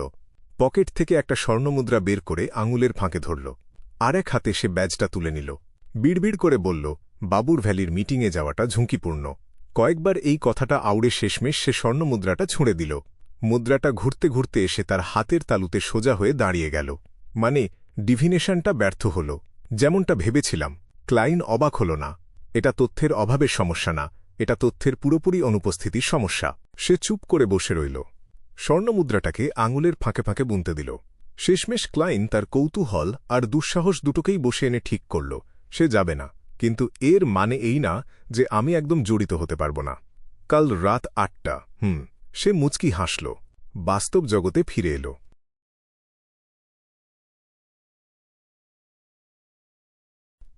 জানুয়ারি সকাল 10:35। ক্লাইন একটা মেহগনি কাঠের টেবিলের সামনে দাঁড়িয়ে একগোছা নোট তুলে নিল। 5টা 10 পাউন্ডের নোট আর 10টা 5 পাউন্ডের নোট, মোট 100 পাউন্ড। এই টাকাটা দ্য হ্যাংড ম্যান এইমাত্র উৎসর্গের মাধ্যমে দিয়েছে। 15টা নোট পেয়ে ক্লাইনের মানি ব্যাগটা অনেক ভারী হয়ে গেল। এতদিনে সে নিশ্চিন্তে নিজের টিকিটটা কিনতে পারবে। মানি ব্যাগটা গুছিয়ে রাখল। টেবিল থেকে একটা পাতলা মানুষের চামড়ার মতো গ্লাভস তুলে বাঁ হাতে পরে নিল। ক্রিপিং হাঙ্গারের একটা বড় বৈশিষ্ট্য হল, যখন এটা ব্যবহার হচ্ছে না তখন এটা ছদ্মবেশে থাকে। বেশিরভাগ বিয়ন্ডার পদ্ধতিতেও এটাকে শনাক্ত করা যায় না। তাই ক্লাইন এটার আসল চেহারা, নানা রঙের গ্লাভস কিংবা চামড়ার মতো ছদ্মবেশ, এই কয়েকটা রূপের মধ্যে অদলবদল করতে পারে। এবার সে কালো গ্লাভস বেছে নিল। সেজন্য সে আগে থেকে ডান হাতের জন্য আলাদা একটা কালো গ্লাভস বানিয়ে রেখেছিল। তারপর সে বাদামি রঙের বায়োলজিক্যাল পয়জন বোতলটা একটা ধাতব বাক্সে রাখল। আধ্যাত্মিক শক্তির একটা দেয়াল দিয়ে বাক্সটা সিল করে দিল। জিনিসটা নিজের জামার ভেতরের পকেটে ঢুকিয়ে নিল। সানব্রোচের কথা যদি বলি, এটা পরা থাকলে বা সঙ্গে থাকলে গরম গ্রীষ্মের একটা অনুভূতি তৈরি হয়। ক্লাইনের আর কোনো উপায় ছিল না, তাই সে এটাকে নিজের লোহার চুরুটের বাক্সে রেখে সুটকেসের একদম তলায় লুকিয়ে রাখল।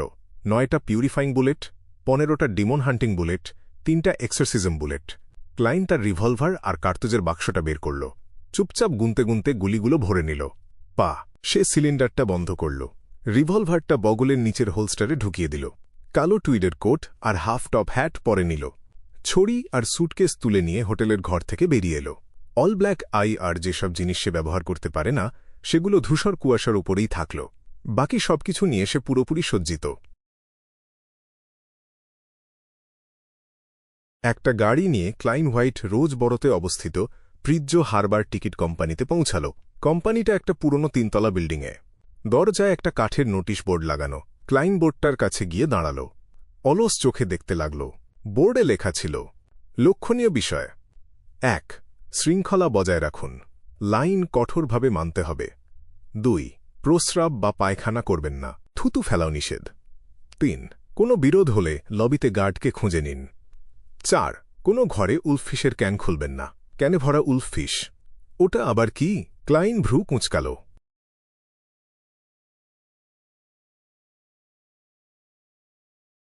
প্রিৎজো হারবার টিকিট কোম্পানির লবিটা বেশ বড়সড়। ভেতরে 7টা টিকিট কাউন্টার ছিল, কিন্তু প্রতিটার সামনেই 1 ডজনের মতো মানুষের লম্বা লাইন। ক্লাইন একবার চারপাশটা দেখে নিল। সে সরাসরি সবচেয়ে কম ভিড়ের লাইনে গেল না, বরং দুপা ডানে সরে গিয়ে একটা দাঁড় করানো বাদামি বোর্ডের সামনে এসে দাঁড়াল। কাঠের বোর্ডটায় অনেকগুলো সাদা কাগজ সাঁটানো ছিল। কাগজগুলোয় আসন্ন সপ্তাহের সব যাত্রীবাহী জাহাজের তথ্য লেখা, গন্তব্য, কোন কোন বন্দর হয়ে যাবে, আর বিভিন্ন কেবিনের দাম। ক্লাইন ভালো করে দেখার আগেই একজন কর্মী এসে একটা লাইনের 2nd ক্লাস কেবিনের ওপর লাল রঙের গোল দাগ দিল। পাশে ছোট্ট করে লিখল, সোল্ড আউট। এত জনপ্রিয় ক্লাইন একটা দীর্ঘশ্বাস ফেলল। স্বাভাবিকই তো, প্রিৎজো হারবার হল রাজ্যের সবচেয়ে বড় বন্দর। অসংখ্য মানুষ এখান থেকে দক্ষিণ মহাদেশে আর কলোনি দ্বীপগুলোয় যায় ভাগ্য পরীক্ষা করতে। বোর্ডের পাশে দাঁড়িয়ে থাকা একজন মধ্যবয়সী লোক বেশ গর্বের সাথে কথাটা বলল। লোকটার মাথায় ছিল একটা কালো বনেট, গায়ে পুলিশের ইউনিফর্মের মতো সাদা কালো চেকচেক একটা ইউনিফর্ম, কিন্তু কাঁধে কোনো অ্যাপোলেট নেই। বুকের ওপর শুধু একটা সিগালের ব্যাজ ঝোলানো, ঠিক প্রিৎজো হারবার টিকিট কোম্পানির লোগোর মতো। মধ্যবয়সী লোকটার মুখ, হাত, যতটুকু চামড়া দেখা যাচ্ছিল সবই তামাটে আর একটু খসখসে। মনে হচ্ছিল বহু বছর ধরে সমুদ্রের হাওয়া আর রোদে পুড়ে চামড়ার ভাঁজে ভাঁজে নুন জমে গেছে। লবিতে কোনো ঝগড়া হলে গার্ডকে খুঁজবে এই লোকটাই, তাহলে গার্ড ক্লাইন দরজায় লেখা সতর্কতার কথাগুলো মনে করল। লোকটা যেচে কথা বলতে এসেছে, এতে তার কোনো আপত্তি নেই। সে একটু হেসে বলল, মনে হচ্ছে তুমি এই বন্দরের অনেক কিছু জানো। প্রশ্ন শুনে মধ্যবয়সী লোকটা বেশ আত্মতৃপ্তির সাথে বলল, আমি একসময় রাজ্যের নেভির নাবিক ছিলাম। তাদের প্রধান ঘাঁটি ছিল এই প্রিৎজো হারবারের ওক আইল্যান্ডে। 15 বছর চাকরি করেছি, এই সমুদ্রে বহু সময় কাটিয়েছি। ইস্ট বালামের যুদ্ধটা আমার শরীরটাকে শেষ না করলে আরও 10 বছর নাবিকি করতে পারতাম। এই বন্দরটাকে আমি যতটা চিনি ততটাই চিনি আমার বউয়ের শরীরটাকে। একটু শিক্ষিত, আবার একটু অশ্লীল ক্লাইন তার সাথে এমনিতেই গল্পগুজব শুরু করল। আসল উদ্দেশ্য সমুদ্রের খবরাখবর জেনে নেওয়া। অবসর নেওয়ার পরে এখানে গার্ডের কাজ নিলে? না, আমাকে গোটা 2 বছর নাইট স্কুলে গাদাগাদি করে ঢোকানো হয়েছিল, ছাত্র হিসেবে আর গেটকিপার হিসেবে। হোলি লর্ড অফ স্টর্মস, ভাবতে পারো আমার বয়সের একটা লোক একগাদা টিনেজারের সাথে বসে পড়া মুখস্থ করছে, আর শব্দ মনে রাখার গতিতে ওরা আমাকে ছাড়িয়ে যেত। গার্ড এমন একটা মুখভঙ্গি করল যেন অতীতের কথা ভাবতেই তার অস্বস্তি লাগছে। কথা বলতে বলতে সে নিজের উরুতে চাপড় মেরে আবার দীর্ঘশ্বাস ফেলল। দুঃখের কথা, ভেজা আবহাওয়ায় হাঁটু আর সইতে পারে না। না হলে রাতে পার্ট টাইম শিক্ষকতাও করতাম। ছোট ছোট বাচ্চাগুলোর সাথে থাকলে নিজেকে কম বয়সী লাগে। অবশ্য লুকিয়ে বলবো না, বেশি টাকা কামানোটাও একটা কারণ। বউ আর 4টা বাচ্চা যখন আছে তখন তো বুঝতেই হবে সংসার চালাতে হবে। স্যার, তুমি একটু বেশিই কথা বলো। হয়তো সেজন্যই টিকেট কোম্পানি তোমাকে গার্ড হিসেবে রেখেছে। ক্লাইন হাসল, কিন্তু লোকটার সংসারের গল্পে আর গেল না। দরজায় লেখা সতর্কতাগুলো দেখলাম এখানে নাকি ওল্ফ ফিশের ক্যান খোলা যাবে না। সত্যি বলতে এমন অদ্ভুত নিয়ম কোনোদিন শুনিনি। গার্ডের মুখটা হঠাৎ জটিল হয়ে গেল। সে নাকটা চেপে ধরে বলল, এটা ফেইসাকের ইস্ট কোস্ট আর গার্গাস আর্কিপেলাগো অঞ্চলে খুব জনপ্রিয় একটা খাবার। নুনে চুবিয়ে রাখা ওল্ফ ফিশ, কিন্তু রক্ত পর্যন্ত রেখে দেওয়া হয়। আর গন্ধটা এমন তীব্র, এমন বিশ্রী যে নাক বন্ধ হয়ে আসে। তাহলে এটা একটা অদ্ভুত খাবার, ক্লাইন হেসে বলল। কিন্তু টিকেটের লাইনে দাঁড়িয়ে কেউ ক্যান খুলে খাওয়া শুরু করবে এমনটা তো হওয়ার কথা না, তাই না? না, তুমি ওই অনুভূতিটা বুঝবে না। হয়তো একদিন বুঝবে। গার্ডের চোখে এক ধরনের পুরনো ভয় ফুটে উঠল। একদিন উত্তর থেকে এক বারবেরিয়ান এসেছিল টিকেট কিনতে। সামনে অনেক লম্বা লাইন, লবিটা মাঝভর্তি ব্যারেলের মতো ঠাসা। লোকটা এত অস্থির হয়ে গেল যে একটা ওল্ফ ফিশের ক্যান খুলে ফেলল। 10 সেকেন্ডের মধ্যে লবিতে শুধু সে আর কয়েকজন পড়ে রইল। এটা তো একটা বায়োলজিক্যাল উইপন। আমার বায়োলজিক্যাল পয়জন বোতলের সাধারণ ভার্সন, ক্লাইন মনে মনে হাসল। শেষে তো সে টিকেট পেয়েই গেল। আর দরজায় নতুন একটা সতর্কতা যোগ হল। ফলাফলটা ও যেমন ভেবেছিল তেমন হয়নি। টিকেট বিক্রি করা মহিলা আর ভদ্রলোক সবাই দৌড়ে পালিয়েছিল। তুমি তো জানোই, বারবেরিয়ানদের মাথা কোঁকড়া ছিল বানরের চেয়েও খারাপ। গার্ডটা মুচকি হেসে বলল, নাবিক থাকার সময় সমুদ্রে একটা গুজব শুনেছিলাম। একদল জলদস্যু রোলস থেকে আসা একটা বাণিজ্যিক জাহাজ দখল করেছিল। রোলস হল ফেইসাকের ইস্ট কোস্টের একটা শহর। যাই হোক, জলদস্যুরা লাফিয়ে গিয়ে তাদের লুটের মাল খুলল, কিন্তু কে জানত ব্যারেলগুলো ভরা ছিল ওল্ফ ফিশে। ফলাফল কি হল বুঝতে পারছ? তারা সবাই অজ্ঞান হয়ে গেল, বমি করতে শুরু করল, যুদ্ধ করার শক্তিই হারিয়ে ফেলল। আর জাহাজের ক্রুরা পরে বাউন্টি রিওয়ার্ড পেয়ে গেল। ভালো গল্প। ক্লাইন হাসি চেপে রাখার চেষ্টা করল। সে আবার বোর্ডের কাগজগুলোর দিকে চোখ ফেরাল। 5ই জানুয়ারিতে ছেড়ে যাওয়া কোনো জাহাজের তথ্য খুঁজতে লাগল। একজন পেশাদার হিসেবে সে আগেই ডিভিনেশন করে দেখেছিল এই সপ্তাহের কোন তারিখগুলো জাহাজে চড়ার জন্য উপযুক্ত। উত্তর এসেছিল 5 আর 8 তারিখ। আর রস্টেড আর্কিপেলাগোগামী যাত্রীবাহী জাহাজগুলোর মধ্যে সেন্ট হাব্রো আর হোয়াইট অ্যাগেট তার জন্য সবচেয়ে মানানসই। এখনও টিকেট আছে, দামও প্রায় একই রকম। 3rd ক্লাসে 4 পাউন্ড, 2nd ক্লাসে 10 পাউন্ড, 1st ক্লাসে 35 পাউন্ড। যারা সমুদ্রের ওপর নির্ভর করে বাঁচে তারা কম বেশি লর্ড অফ স্টর্মসকে বিশ্বাস করে। ইন্টিস বা ফেইসাকের মতো দেশেও জেলে আর ক্রুদের অনেকে গোপনে এই নিষিদ্ধ দেবতাকে বিশ্বাস করে। সমুদ্রে নিরাপদ থাকার জন্য সেন্ট হাব্রো নামটা চার্চ অফ স্টর্মস থেকে এসেছে। এর একটা পেছনের গল্প আছে, ক্লাইন ভেবে দেখল। হোয়াইট অ্যাগেটের দিকেই তার মন ঝুঁকছিল। তাড়াহুড়ো না করে সে গার্ডের দিকে ফিরে তাকাল। হোয়াইট অ্যাগেট সম্পর্কে তুমি কিছু জানো? গার্ডটা সাথে সাথেই হেসে দিল। স্যার, তোমার চোখ ভালো। হোয়াইট অ্যাগেট একটা স্টিম পাওয়ার্ড জাহাজ, কিন্তু সাথে পাল রাখা আছে। সর্বোচ্চ গতি 16 নট, আর ক্যাপ্টেনটা দারুণ অভিজ্ঞ। সে একসময় রয়্যাল নেভির উইলিয়াম 5-এর বোটসওয়াইন ছিল। না, ওটা ইম্পেরিয়াল নেভি হবে। রাজা বরাবরই দাবি করেন যে তিনি বালামে এম্পেরর উপাধি পেয়েছেন। ইম্পেরিয়াল নেভিতে সাধারণ মানুষ যত প্রতিভাবানী হোক, বড়জোর বোটসওয়াইন হতে পারে।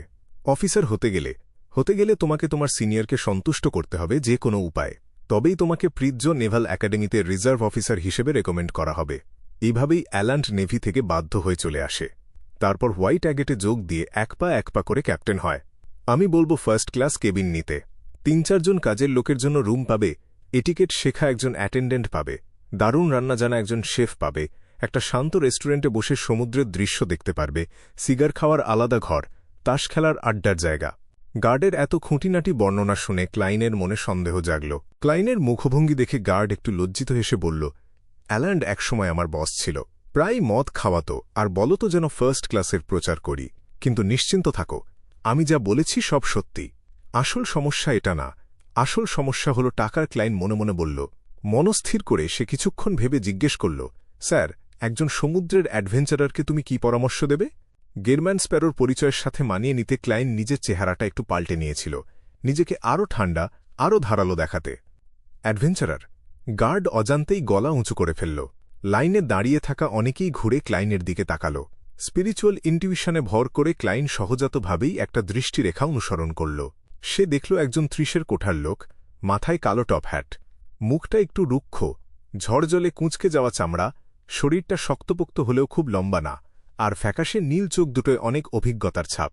আর একজন অ্যাডভেঞ্চারার। ক্লাইন আর লোকটা চোখাচোখি হতে না হতেই দৃষ্টি সরিয়ে নিল। ঠিক তখনই গার্ডটা মুখে একটু কৃত্রিম হাসি এনে বলল, দুঃখিত, অ্যাডভেঞ্চারার শব্দটা শুনলেই আমি একটু বেশি সংবেদনশীল হয়ে যাই। আমার চোখে এই শব্দটা মানে পলাতক, সমুদ্রের ভিলেন, প্রতিশ্রুতি ভাঙা মানুষ। না না, তোমার কথা বলছি না। সত্যিকারের পরামর্শ চাও? আমি তোমাকে ৩টা জিনিস মনে রাখতে হবে। ১. জলদস্যুদের ঘাঁটাবে না। ২. জলদস্যুদের ঘাঁটাবে না। ৩. জলদস্যুদের ঘাঁটাবে না। যদি না তুমি নেভি বা চার্চের লোক হও, জলদস্যুদের গায়ে হাত দিও না। দ্বীপের মেয়েদের উচ্ছ্বাস দেখে ভুলো না। ওরা হয় জলদস্যু, নয়তো চায় তুমি তাদের প্রিজ্জে, ব্যাকল্যান্ডে নিয়ে যাও। অবশ্য পুরোটা ওদের দোষও না। ওদের শরীর ভোগ করার জন্য অনেক নাবিক, ক্রু, যাত্রী ওদের সামনে একটা ঝকঝকে শহর আর সুন্দর জীবনের ছবি আঁকে, তারপর বিছানা থেকে ঠেলে নামিয়ে দিয়ে ওদেরই দ্বীপে ফেলে চলে আসে। কি বিচ্ছিরি মানুষগুলো এই যুগে যারা সমুদ্রে বাঁচে, তাদের বেশি ভালো হলে চলে না সমুদ্রের অবস্থা এত খারাপ? জলদস্যুরা এত বেপরোয়া। ক্লাইন মাথা নাড়ল, বলল, ধন্যবাদ, এখন আমি কি করতে হবে বুঝে গেছি। কথাটা বলে সে সবচেয়ে কম লোকের লাইনে গিয়ে দাঁড়াল। পেছন থেকে গার্ড চিৎকার করে বলল, আর সমুদ্রের গুপ্তধনের গল্পগুলো সব মিথ্যা।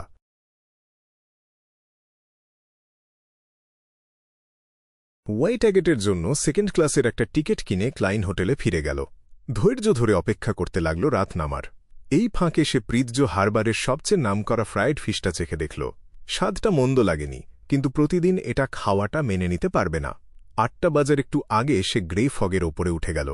এক হাতে লেনেভুসের ব্যাচটা ধরা, অন্য হাতে দরকারি বাক্যটা লিখল। এবারের গ্যাদারিংয়ের পরিস্থিতি। টক টক। তার পকেট ঘড়িটা যখন 8 বাজাল, সে চোখ বন্ধ করে চেয়ারে হেলান দিল। ডিভিনেশনের বাক্যটা আবৃত্তি করতে শুরু করল। তার বিশ্বাস ছিল, গ্যাদারিংয়ের দরজা খোলার মুহূর্তে এই মিডিয়ামের সাহায্যে, যেটা লোকেশনে লক করা, সে গ্রে ফগের ওপর থেকে কিছু না কিছু ডিভিনেশন করতে পারবেই। আগেরবার ব্যর্থ হয়েছিল, কারণ তখনও কিছুই ঘটেনি। এবার ভিন্ন। এবার সত্যিই কিছু একটা ঘটছে, আর ক্লাইনের কাছে সঠিক মিডিয়ামও আছে। কিছুক্ষণের মধ্যেই ক্লাইন একটা ধূসর, ঝাপসা স্বপ্নজগতে ঢুকল। সে দেখল টাস্ক নদীটা চুপচাপ বয়ে চলেছে। দুপাশে চওড়া নদী উপত্যকা, আর বিভিন্ন জায়গায় ছড়িয়ে ছিটিয়ে দাঁড়িয়ে আছে 1 ডজনের মতো মানুষ। তাদের ঘিরে ছিল একটা পাতলা আলোর আস্তরণ, যা তাদের চেহারাকে অস্পষ্ট, কখনো বা ছায়ার মতো করে রেখেছিল। তাদের একজনের চুল কালো, চোখ সবুজ, মুখটা বেশ সুদর্শন, আর ক্লাইনের কাছে চেনা একটা মুখ, লিওনার্ড মিচেল।